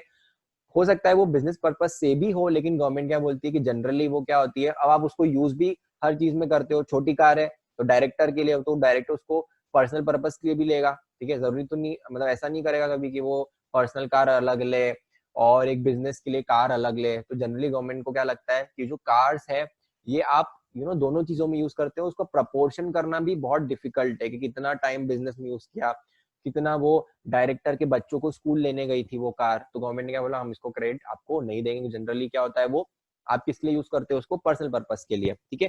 तो अगर आपने कोई छोटी कार ली है, छोटी कार मतलब क्या, जिनकी capacity including driver up to 13 passengers है, तो उसका क्रेडिट नहीं मिलेगा, ठीक है। तो ये क्या हो गया, आपको रेड में इसका क्रेडिट नहीं मिलेगा। बट कुछ कुछ इसके एक्सेप्शन है जो आपको क्रेडिट मिलेगा। फर्स्ट तो क्या हो गया, अगर आपकी seating capacity including driver is more than 13 तो आपको क्रेडिट मिलेगा। या फिर अगर अप टू 13 भी है तो कब मिलेगा, अगर आप उसका ही ट्रेडिंग कर रहे हो, जैसे आप मारुति के डीलर हो, ठीक है। तो आपका काम ही क्या है कि आप छोटी कार, पैसेंजर कार, जो आपकी हैचबैक और सिडान होती है, वो आप मारुति से लेके अपने कस्टमर्स को देते हो, ठीक है। अगर आप उसी में ट्रेडिंग कर रहे हो तो आपको वो क्रेडिट मिलेगा। या फिर आप हो in the business of transportation of goods, ये ट्रांसपोजिशन नहीं है, इसको ट्रांसपोर्टेशन में कर लूंगा, ठीक है। आप किसके बिजनेस में हो? Transportation of passengers. मतलब आप क्या करते हो, आपकी एक कैब है जिससे आप ओला में आपने लगा रखी है अपनी कैब, ठीक है। तो उसका क्रेडिट आपको मिल जाएगा कि आप किस बिजनेस में हो, आप उसका यूज कर रहे हो इन प्रोवाइडिंग सर्विसेज अहेड, और आप आगे जीएसटी पे करने वाले हो, तो गवर्नमेंट ने क्या बोला, ठीक है हम उसका क्रेडिट आपको दे देंगे। अगर ट्रांसपोर्टेशन ऑफ गुड्स के लिए आपने यूज किया है तो भी आपको क्रेडिट मिलेगा। सिर्फ किसके लिए नहीं मिलेगा? पैसेंजर्स, ठीक है। तो अगर आपने कोई भी कार यूज करिए for the transportation of goods, आपके जो पिकअप वैन होती है और डंपर्स और टिपर्स होते हैं, तो उन सब का भी आपको क्रेडिट मिलेगा, ठीक है। देन वेसल और एयरक्राफ्ट का नहीं मिलेगा, एक्सेप्ट अगेन इसमें एग्जाम्पशंस है कि अगर आप उसी का ट्रेडिंग कर रहे हो, ठीक है, आपका काम ही, आप बोइंग कंपनी हो, ठीक है, बोइंग के एयरक्राफ्ट आते हैं, तो आपने इंडिया में बोइंग की एजेंसी ले ली है, आप वहां से एयरक्राफ्ट इंपोर्ट करते हो इंडिया में और यहाँ पर एयरलाइंस को बेचते हो, तो उसमें आपको जीएसटी क्रेडिट मिलेगा। या फिर अगर आप वेसल मतलब बड़ी बड़ी शिप्स जो भी है उसके अगर आप ट्रेडिंग करते हो तो आपको जीएसटी क्रेडिट मिलेगा। या फिर अगर आप ट्रांसपोर्टेशन ऑफ पैसेंजर्स, आपने एक क्रूज चला रहे हो फ्रॉम मुंबई टू गोवा और आपने क्या बोला है कि इसमें मैं लोगों को ट्रांसपोर्ट करूंगा, ठीक है, तो उस केस में क्या होगा, आपको उसका क्रेडिट मिलेगा। ट्रेनिंग ऑन नेविगेटिंग या फिर फ्लाइंग, मतलब अगर आप लोगों को उसको चलाना सिखा रहे हो, ठीक है, आपका एक फ्लाइंग स्कूल है, ठीक है, तो अगर आपने अब उसके लिए आपको एयरक्राफ्ट की जरूरत पड़ेगी, तो उसमें आपको एयरक्राफ्ट के लिए मिल जाएगा क्रेडिट। और आप उसको, क्योंकि आप आगे जब इसको सप्लाई करोगे, ठीक है, आप इसको यूज करने के लिए कर रहे हो, ये सर्विसेज देने के लिए, आप जब ये लोगों से सर्विसेज चार्ज करोगे तो आप उसको भी जीएसटी भी चार्ज करोगे। तो इसलिए गवर्नमेंट ने क्या बोला कि ठीक है, आप आगे हमको देने वाले हो तो हम आपको इसमें अलाउ करते हैं। ठीक है, तो आपको बेसिक प्रिंसिपल पता है, यही याद रखना है कि वो जो सर्विस यूज हो रही या फिर वो जो गुड्स यूज हो रहे हैं उसका आगे एंड में आउटपुट सप्लाई कुछ आ रहा है कि नहीं, गवर्नमेंट को टैक्स उसमें मिल रहा है कि नहीं। अगर गवर्नमेंट को उसमें टैक्स नहीं मिल रहा है तो गवर्नमेंट क्या बोलेगी, आप अभी टैक्स दे दो, हम आपको आईटीसी नहीं देंगे, आपका यहीं पे कंज्यूम हो चुका है। अगर आगे आईटीसी अगर आगे आप गवर्नमेंट को टैक्स देने वाले हो, तभी गवर्नमेंट क्या बोलेगी, हाँ हम इसको कंजम्पशन नहीं मानेंगे और हम आपको आईटीसी दे देंगे। तो आपको इतना ध्यान रखना है कि अगर कंजम्पशन हो रहा है मतलब आईटीसी नहीं मिलेगा, अगर आप आगे यूज करने वाले हो तभी आपको आईटीसी मिलेगा। Then general insurance, repairs and maintenance, या फिर leasing renting of ineligible motor vehicle and aircraft. तो यहाँ पे हमने जो पढ़ा कि अगर इसका क्रेडिट नहीं मिल रहा है एयरक्राफ्ट या वेसल का, यहाँ पर एयरक्राफ्ट या वेसल का आपको क्रेडिट नहीं मिल रहा है, तो उनसे रिलेटेड अगर आपने इंश्योरेंस करवाया है, रिपेयर करवाया है, मेंटेनेंस कुछ दिया है, या फिर उनको लीज पे भी लिया है, तो भी आपको क्रेडिट नहीं मिलेगा। अच्छा, लीज वाला कंडीशन आई क्यों? क्योंकि आपको पता है कि आप खरीदोगे तो उसका क्रेडिट नहीं मिलेगा, तो आप क्या करोगे, किसी और एंटिटी के नाम से उसको खरीदा और आपने उसको लीज पे ले लिया। ठीक है, तो गवर्नमेंट ने क्या बोला कि उस केस में भी हमको, मतलब आप आप इसको ट्रांजेक्शन को घुमा नहीं सकते हो। ठीक है, आप खरीदने पे आपको नहीं मिल रहा है क्रेडिट, तो हम उसको आपको लीज और रेंट पे भी उसका क्रेडिट आपको नहीं देंगे। ठीक है, अब वापस यहाँ पे एक्सेप्शन है। ठीक है, एक्सेप्शन क्या है कि अगर ये ऊपर वाले मोटर व्हीकल और वेसल और एयरक्राफ्ट अगर एलिजिबल है, ठीक है, आप खरीदने के लिए अगर आपको एलिजिबल है, तो आपको लीज, रिपेयर और इन सब के लिए भी उनकी सर्विसेज का क्रेडिट आपको एलिजिबल रहेगा।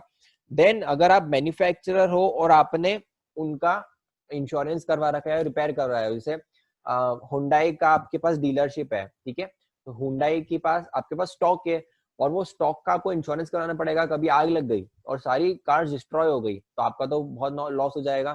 ठीक है, तो वो इंश्योरेंस आप काय के लिए कर रहे हो, वो इंश्योरेंस आप इसीलिए कर रहे हो ताकि आप आगे उसको यूज कर सको, वो सप्लाई बिजनेस में ही यूज होगा। ठीक है, तो उसमें भी आपको क्रेडिट मिल जाएगा। तो किस किस केस में मिल जाएगा, अगर वो जो कन्वेंस है, ठीक है, उसका आपको ऑलरेडी खरीदने पे क्रेडिट मिलता है तो आपको उसको रिपेयर्स और लीज हायर पे भी मिल जाएगा। और अगर आप उसको ही ट्रेडिंग के लिए यूज कर रहे हो, उसका आप इंश्योरेंस करो एज अ स्टॉक, तो भी आपको उसका क्रेडिट मिल जाएगा।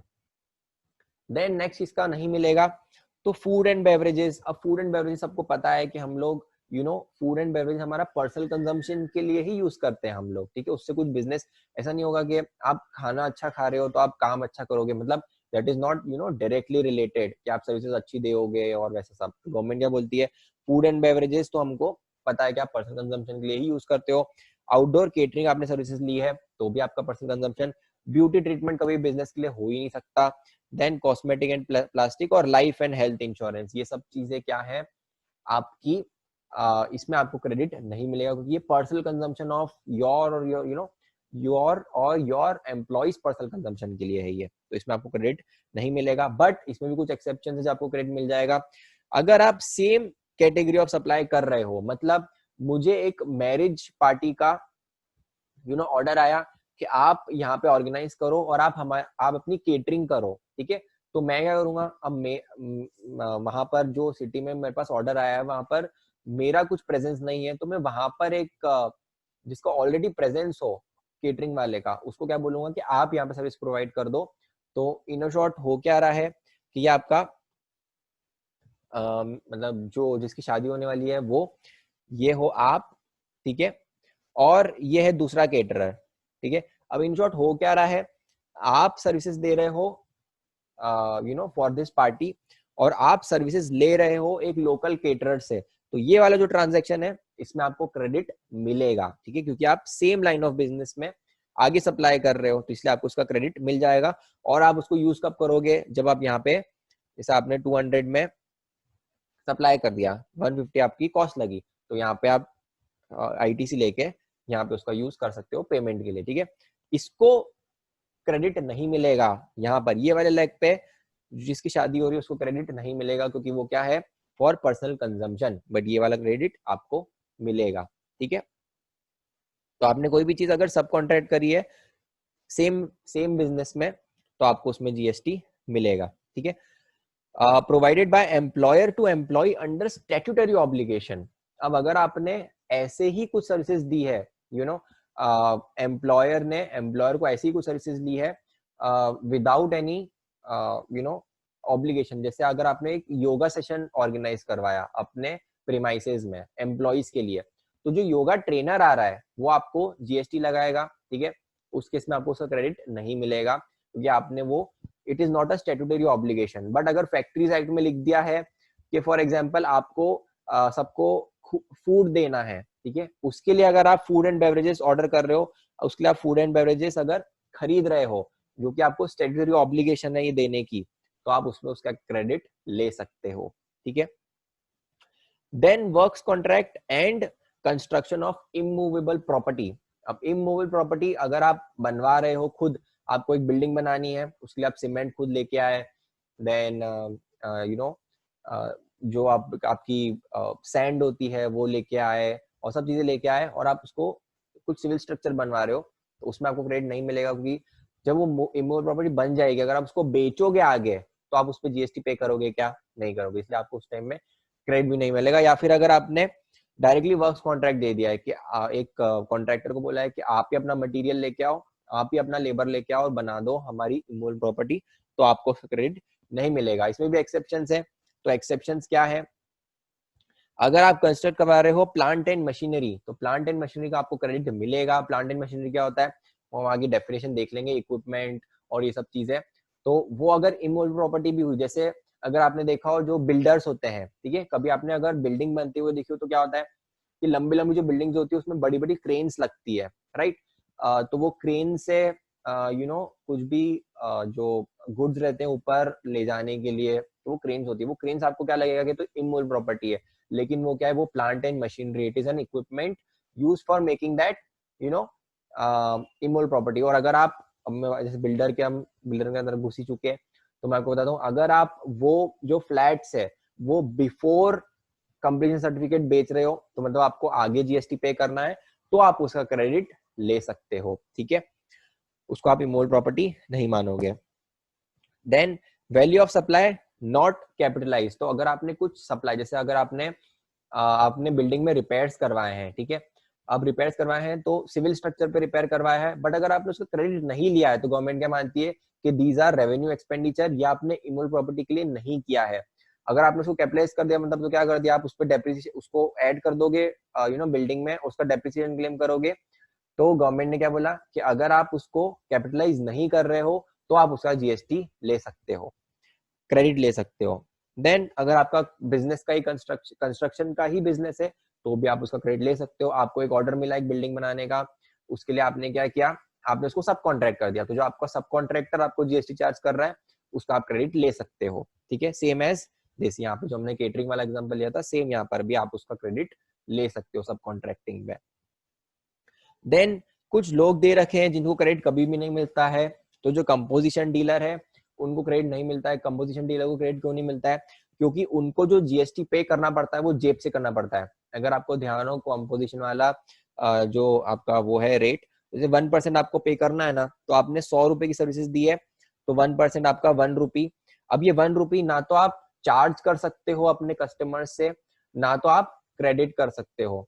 ठीक है, नो आउटवर्ड सप्लाई, राइट। उनका जो आउटवर्ड सप्लाई है वो आपका जीएसटी नॉर्मल वाले उसमें नहीं है। ठीक है, तो इसलिए आप क्या करोगे, इस पे आप उसका क्रेडिट नहीं ले सकते हो। और यदि आप क्या हो, non resident taxable person. Non resident taxable person मतलब क्या होता है, वो लोग जो कि फॉरेन से इंडिया में आए हैं टेम्पररीली, शॉर्ट टर्म के लिए कुछ गुड्स बेचने के लिए, तो वो टेम्पररी रजिस्ट्रेशन लेते हैं, उनको क्या बोलते हैं, non resident taxable person. But वो जो गुड्स साथ में लेके आए हैं, इंपोर्ट किया जो उन्होंने गुड्स, उसका क्रेडिट ले सकते हैं। ठीक है, अदर केसेस, अगर आपका पर्सनल कंजम्पशन के लिए आपने कुछ यूज किया है, तो आप उसका क्रेडिट नहीं ले सकते हो। Goods lost, stolen, destroyed, return of gift और फ्री सैंपल्स, ये सब क्या है,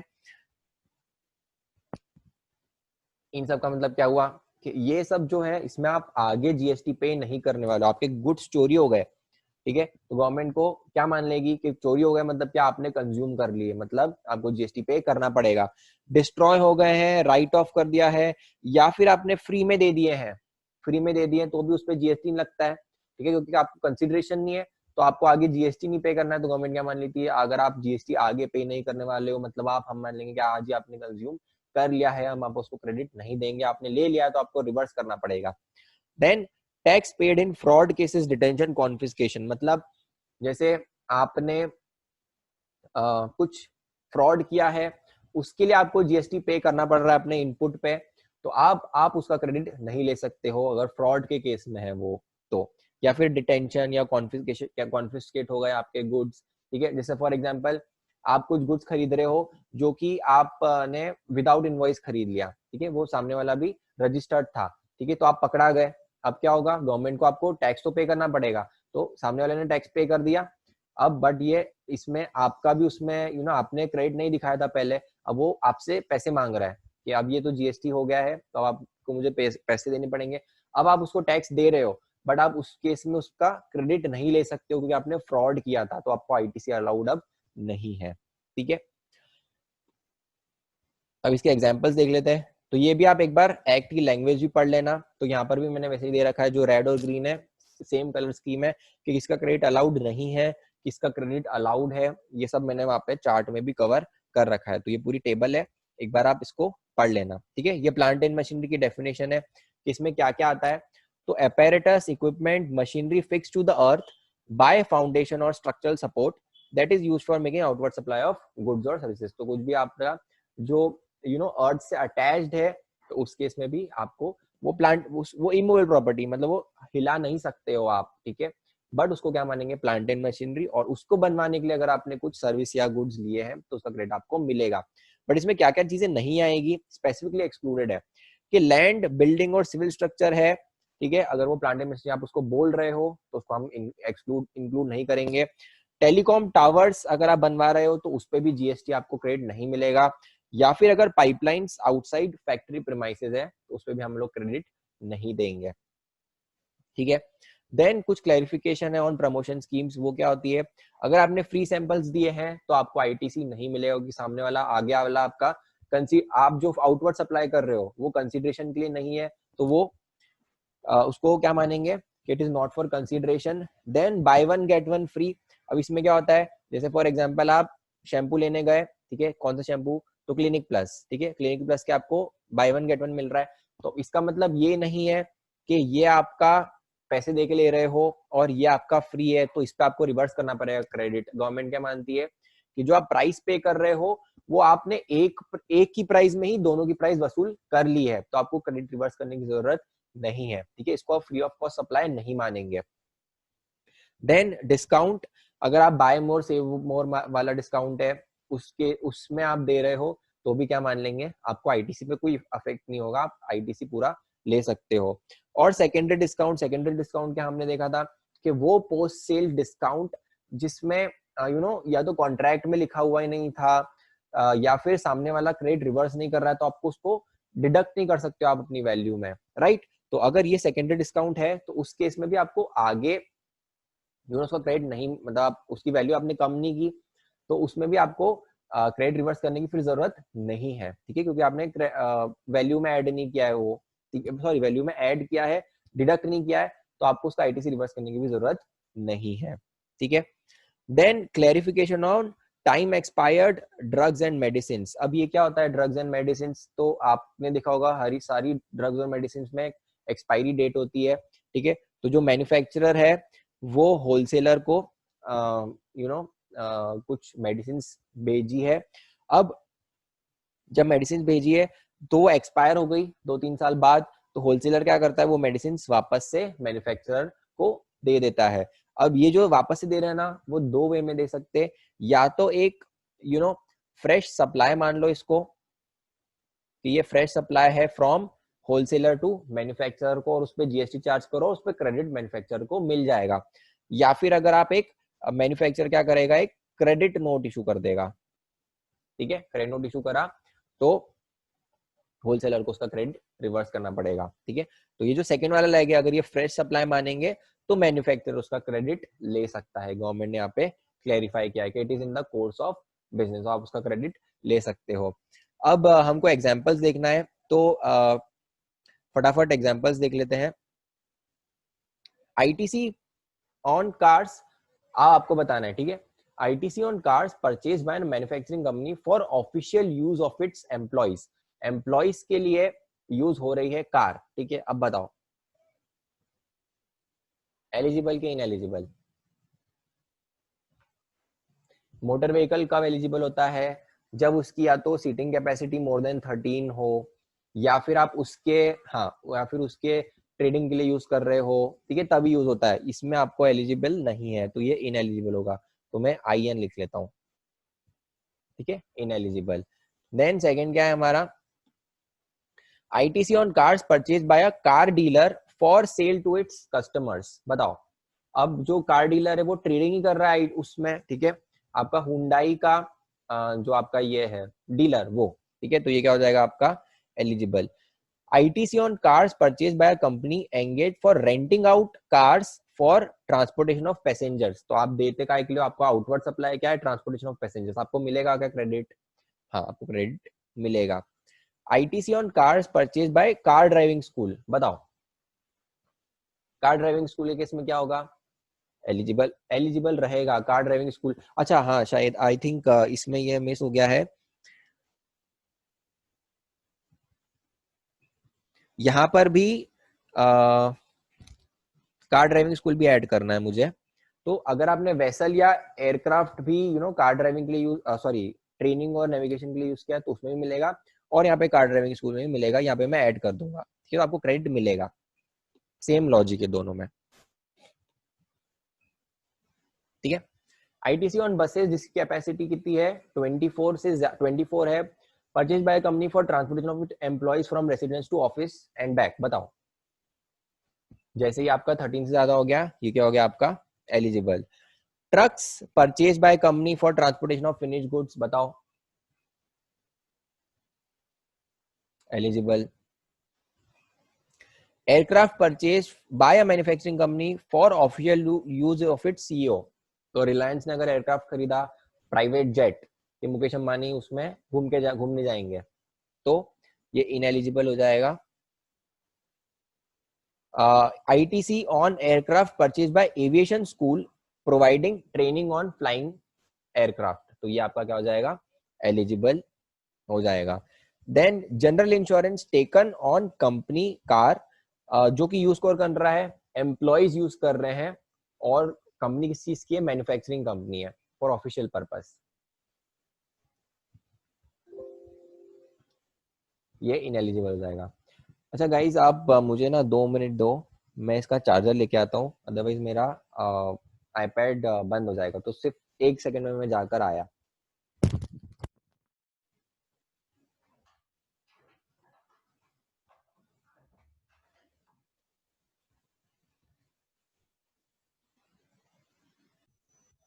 Yes, I'm back. All right, let's go ahead. ITC on maintenance and repair services availed by a company for a truck used for transportation of finished goods। Finish goods के transportation के लिए आपने repair truck लिए, जिसका repair and maintenance, तो जिसका originally भी eligible होगा, उसका रिपेयर मेंटेनेंस इंश्योरेंस वो भी सब क्या होगा, eligible. General insurance car manufacturing का किसके लिए ले रखा है, कार के लिए ले रखा है, तो अपने गुड्स के लिए ले रखा है, तो वो क्या होगा आपका eligible.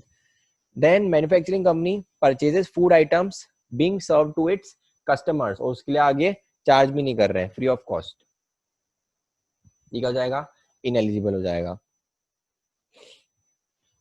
caterer has been awarded contract of catering in a marriage, the firm has given contract for supply of snacks to be served to a local caterer, तो मतलब ये क्या होगा, सब कॉन्ट्रैक्टिंग, तो ये क्या हो जाएगा आपको एलिजिबल रहेगा, सब कॉन्ट्रैक्टिंग करिए तो। Outdoor servicing by a garment exporter for a marketing event for prospective customers, तो प्रोस्पेक्टिव कस्टमर्स आएंगे, उसमें आउटडोर केटरिंग सर्विसेज ली है, किसने, आपके गारमेंट एक्सपोर्टर ने, इस केस में एलिजिबल होना चाहिए कि नहीं होना चाहिए? ये आपकी इनएलिजिबल ही होगी, ठीक है। आउटडोर केटरिंग किसके लिए? फ्री कैंटीन है, और फ्री कैंटीन फैक्ट्रीज एक्ट में लिख रखा है कि आपको फ्री कैंटीन देना जरूरी है। तो अब अगर कोई स्टैट्यूटरी ऑब्लिगेशन है कि आपको एम्प्लॉइज को ये सब चीजें देनी है और कोई दे रहा है, तो उसके लिए एलिजिबिलिटी रहेगी, ठीक है, आप एलिजिबल हो। Managing director of company has taken membership of club, the fees of which is paid by company. बताओ,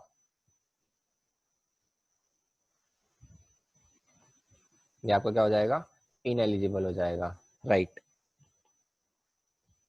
Then a company avails services of a travel agent for organizing free vacation for its top performing employees. Employees के लिए उसने क्या करा है कि आप घूम के आओ, मजे करो। Ineligible, right.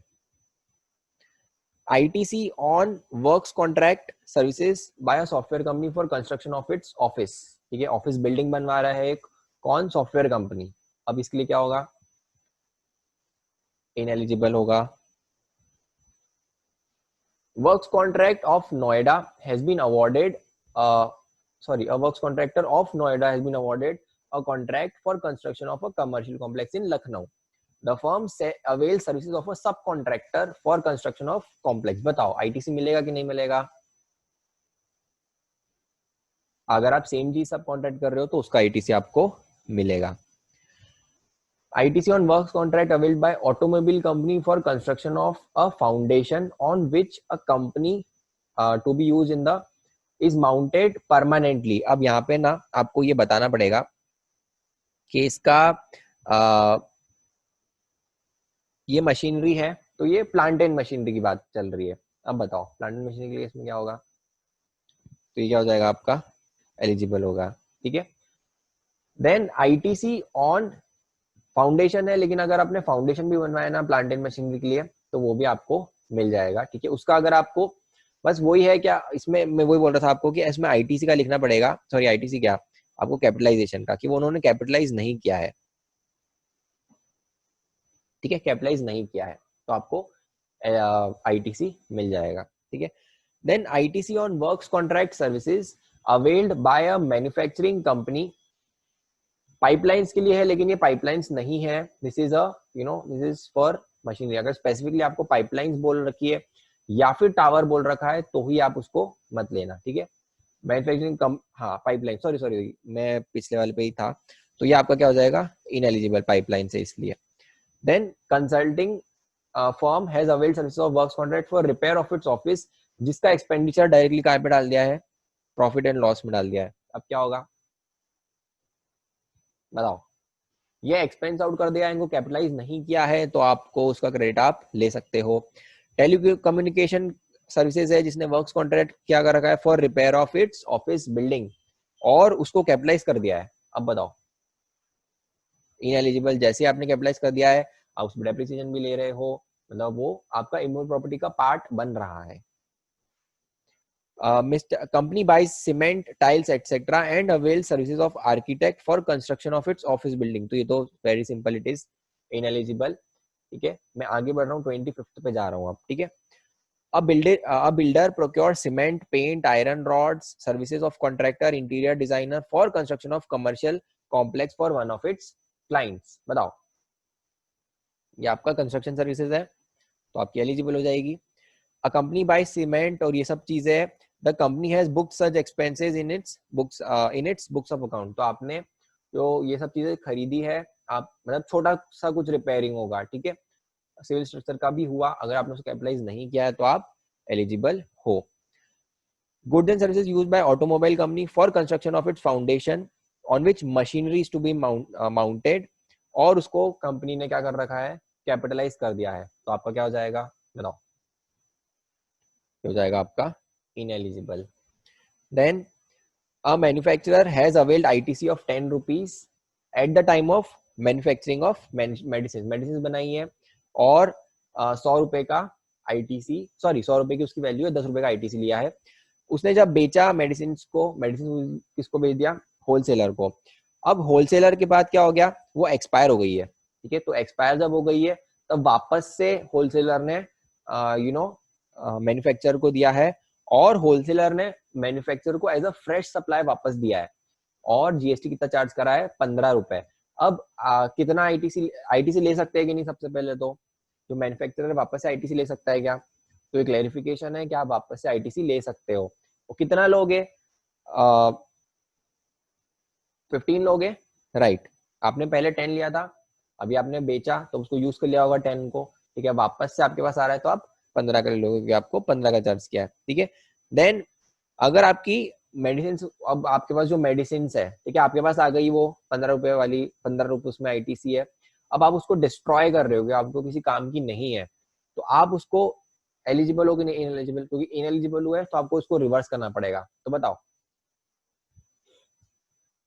आप उसको डिस्ट्रॉय कर रहे हो तो ये आपकी क्या हो जाएगी? इनएलिजिबल हो जाएगी। और आपको इसको, अगर आपने ले लिया है ऑलरेडी, तो क्योंकि यहाँ पे अलाउड था, तो अगर आप तो पहले, या तो आपके पास दो ऑप्शन है, या तो आप पहले से ही लो ही मत इसको, या फिर अगर आपने ले लिया है तो आप इसको अब रिवर्स करो जब आप डिस्ट्रॉय कर रहे हो, ठीक है। और उसके आंसर भी अपन ने नीचे दे रखे हैं, ठीक है। तो आज का हमारा सेशन टॉपिक यहाँ पे एंड होता है। हम लोगों ने दो चीजें पढ़ी है आईटीसी में, एक तो एलिजिबिलिटी और कंडीशंस, कि आपकी कब आप एलिजिबल होंगे, कब क्या आपकी कंडीशंस है, और सेकंड चीज हमने क्या पढ़ी है कि ब्लॉक्ड क्रेडिट्स, कि कब कब क्रेडिट्स आप एलिजिबल हो, कंडीशन भी मीट हो रही है, फिर भी आप नहीं ले सकते हो। वो क्या है आपका? सेक्शन 17(5). तो सेक्शन 16 पढ़ा और सेक्शन 17(5) पढ़ा। एक बार कल हम इसका रिवीजन भी लेंगे, ठीक है। एक बार जब आपका, या तो इनिशियली लेंगे या तो बाद में ले लेंगे, वो देखते हैं। तो before going on to next topic we will take a revision, ठीक है। तो अभी हमारा टाइम भी ऑलमोस्ट खत्म हो गया है, तो हम लोग एमसीक्यू डिस्कस कर लेते हैं कल के।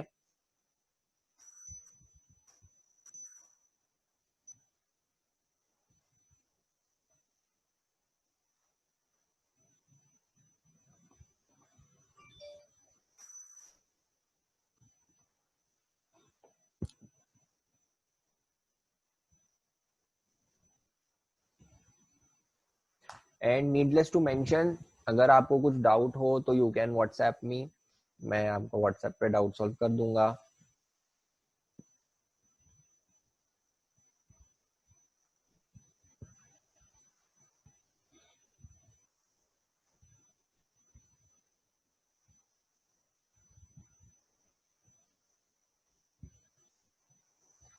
एंड वन मोर थिंग, अगर आप ये सोच रहे हो कि इस बार हमारी एग्जाम होगी कि नहीं होगी, तो जहां तक मुझे लग रहा है कि इट इज पॉसिबल कि आपकी एग्जाम हो।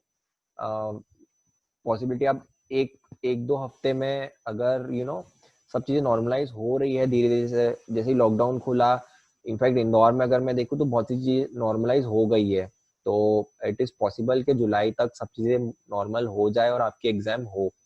तो इसीलिए कभी भी इस भरोसे मत बैठना कि हमारी तो पोस्टपोन ही होने वाली है एग्जाम और हम तो नहीं पढ़ेंगे। तो देयर इज अ पॉसिबिलिटी कि आपकी एग्जाम हो, अगर आप ये वाला अटेम्प्ट के हो तो, ठीक है। तो all right guys, let's start. सबसे पहले तो ये सही है ना? हाँ सही है। कंसिडर्ड फुल मॉनिटरी कंसिडर, ये आपका ट्रांजैक्शन वैल्यू हो जाएगी। सेकेंड हैंड गुड्स डीलर है तो आप मार्जिन स्कीम का बेनिफिट ले सकते हो, 50,000 हो जाएगी। देन आरओसी के लिए कुछ फीस है, तो ये प्योर सप्लाई हो गया, तो आपको वैल्यू ऑफ सप्लाई में सिर्फ क्या ऐड होगा? तो सिर्फ प्रोफेशनल फीस पे ही आपको जीएसटी पे करना पड़ेगा। जो आरओसी फी पे करी है आपने ऑन बिहाफ ऑफ मोहन, वो क्या है आपकी वो वाली है, प्योर एजेंट वाली, उस पर आपको जीएसटी पे नहीं करना है, ठीक है। देन अच्छा, इसमें ना आजकल मैंने ये भी चालू किया है कि आप जैसे आपका अगर गलत हो जाता है ना, तो मुझसे मैं रीजन वहीं पे दे देता हूँ कि आपका ये गलत हुआ है। तो मतलब मुझे जो लगता है कि जहाँ पे लोग गलतियां करते हैं, मैं वहीं पे मेंशन कर देता हूँ, तो आपके वहीं पे भी डाउट सॉल्व हो जाएंगे, ठीक है। तो आप अपने मेल बॉक्स में देखोगे तो वो आ भी जाता है, उसका रीजन क्या है गलत होने का।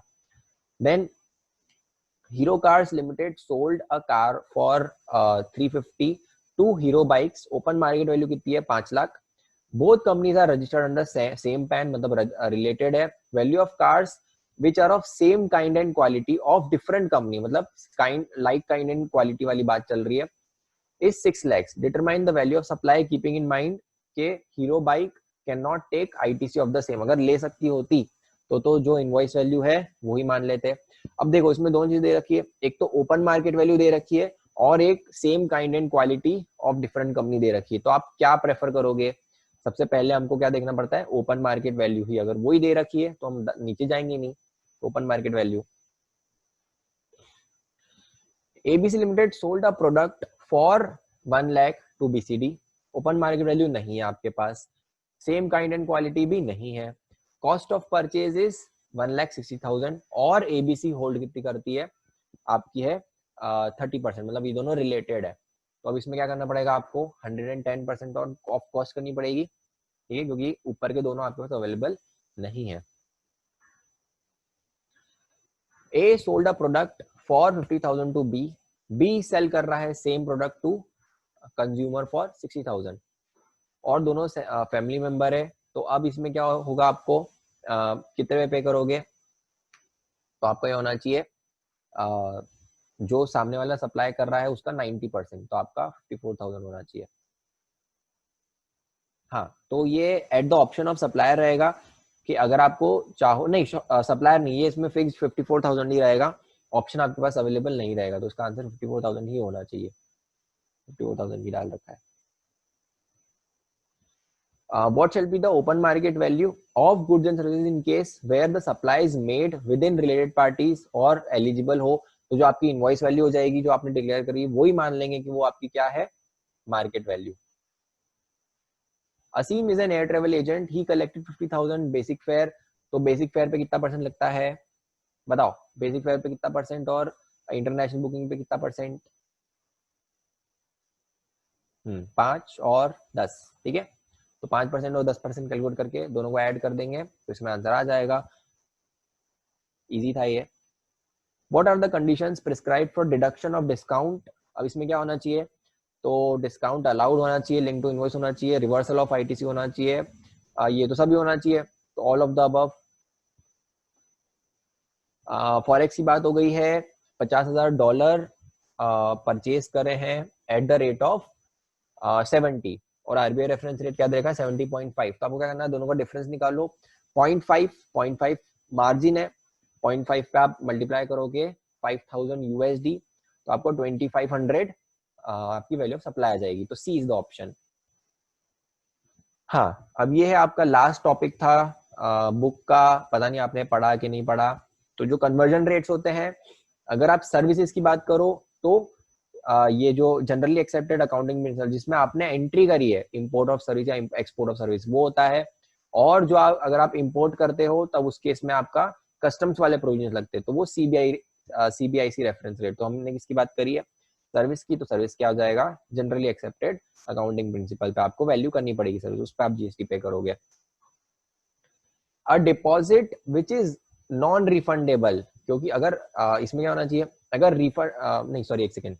अ deposit dash given in respect of supplies of goods shall not be considered as payment. तो अगर रिफंडेबल डिपॉजिट है तभी वो पेमेंट नहीं हुआ. ठीक है, अगर नॉन रिफंडेबल है तो मतलब क्या, आपने तो उसको यूज कर लिया तो डिपॉजिट रहा ही नहीं.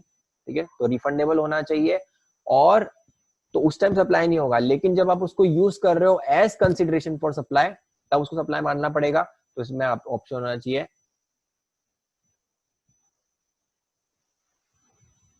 A. ठीक है. Mr. X supplied certain goods to Y for 10,000. After 1 month the price was renegotiated और उन्होंने क्या बोला कि नहीं 10,000 नहीं 9,000 होना चाहिए और 1,000 रुपए वापस दे दिए. अब ये कॉन्ट्रैक्ट में कहीं भी लिखा हुआ नहीं था तो पोस्ट सेल डिस्काउंट है तो कॉन्ट्रैक्ट में लिखा होना चाहिए, नहीं है तो आपको क्रेडिट मतलब जो आपको वैल्यू है वो कम नहीं करेंगे तो आपको रिड्यूस करने की लायबिलिटी का ऑप्शन नहीं है. While receiving payment from a customer or registered person collected TCS, तो TCS तो हमेशा स्पेसिफिकली क्लैरिफिकेशन दे रखा है कि वो GST उसमें वैल्यू में ऐड नहीं होगा. OEM purchase components from a component manufacturer. ठीक है, वो कंपोनेंट खरीदता है. The contract provided the component manufacturer was to use his own dies for manufacturing. तो रिस्पॉन्सिबिलिटी किसकी थी? कंपोनेंट मैन्युफैक्चरर की खुद की थी, बट OEM मैन्युफैक्चरर ने उसको फ्री ऑफ कॉस्ट डाइस दे दिया है. तो आपको क्या करना पड़ेगा? जो अमोर्टाइज्ड कॉस्ट है उसको आपको ऐड करना पड़ेगा, तो सी ऑप्शन होना चाहिए। ये स्टैगरिंग डिस्काउंट का है, तो स्टैगरिंग डिस्काउंट में भी आपका अलाउड होता है, तो आपका जो भी डिस्काउंट है पूरा डिडक्ट कर सकते हो। Discount is deductible in all the 3 cases. आपने फोन लिया है 60,000 का, आपने बोला है मैं 6 इंस्टॉलमेंट में पे करूंगा 11,000 की, तो आपकी वैल्यू आ जाएगी 66,000।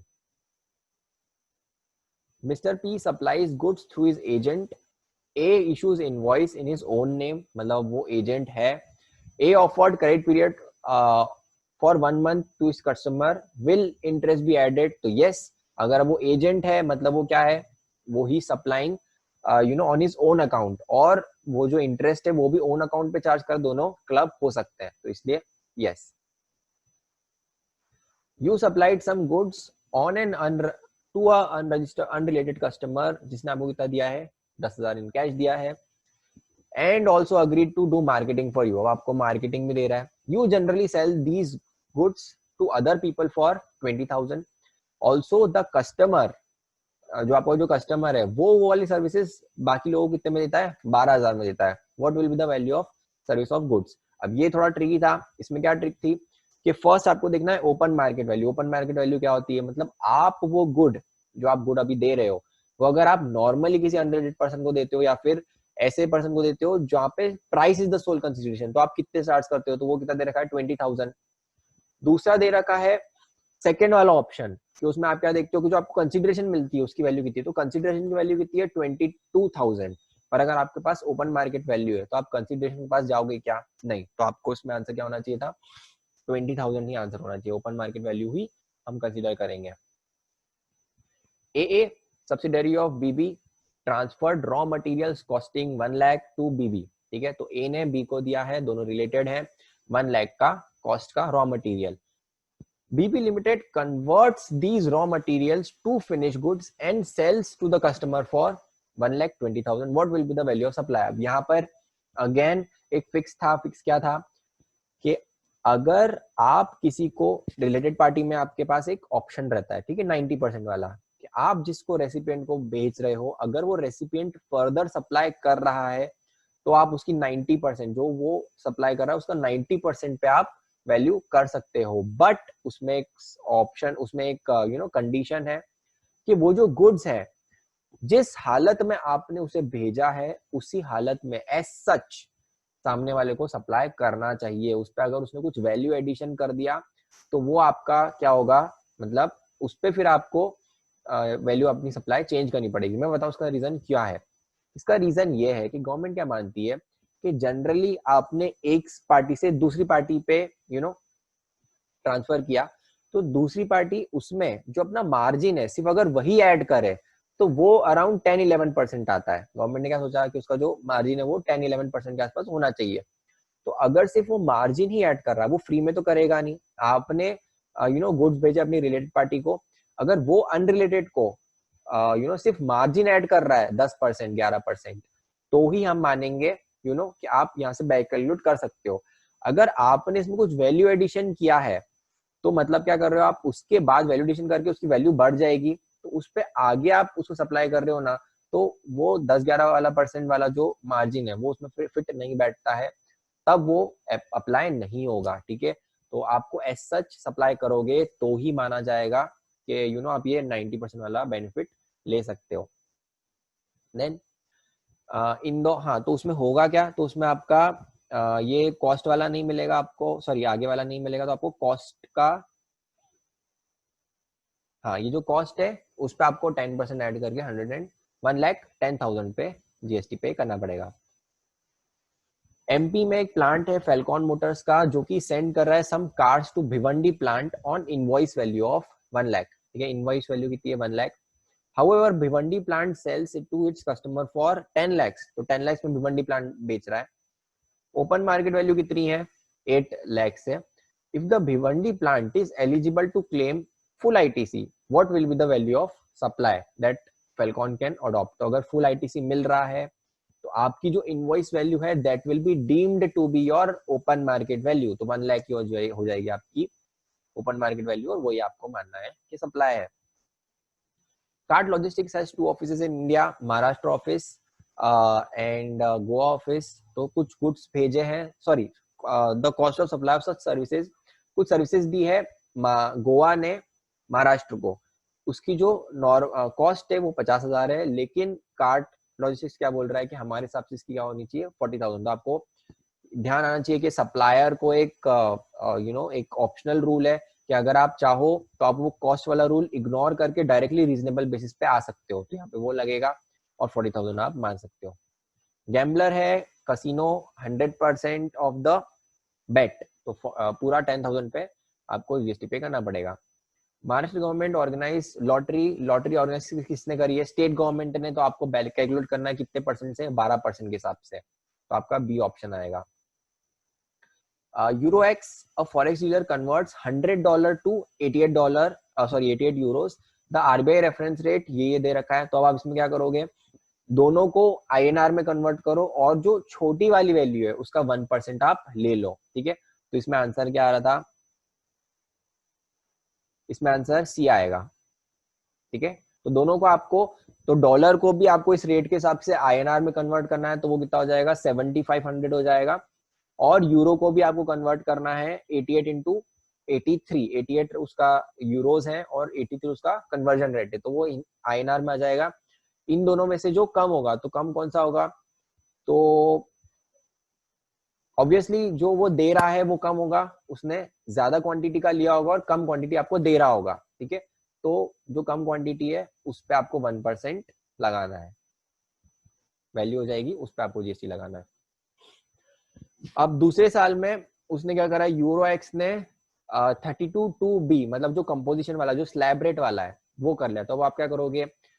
एक्सचेंज कितना क्या है? $10,000 एट एक्सचेंज रेट ऑफ 75। अब आपको ये ध्यान रखना है, यहाँ पे कंफ्यूजिंग क्या है कि यहाँ पे 2 रेट है, ठीक है। तो अब 2 रेट में से आप उसको INR में किस में से कन्वर्ट करोगे और फिर वो स्लैब रेट लगाओगे।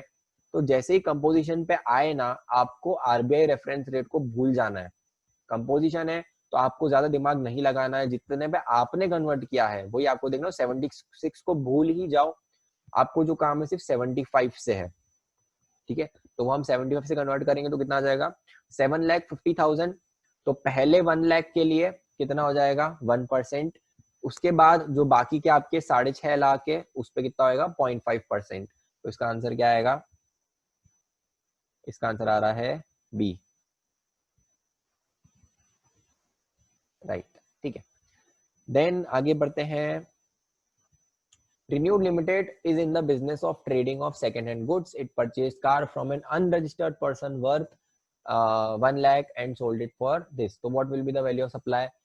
अब यहाँ पर एक कैच है। कैच क्या है कि आपने किससे खरीदी है? Unregistered person. जैसे आपने अनरजिस्टर्ड पर्सन से लिया है वो आपका एग्जेम्प्ट हो गया, ठीक है। तो इसमें आपको जीएसटी लगेगा ही नहीं। This is none of the above.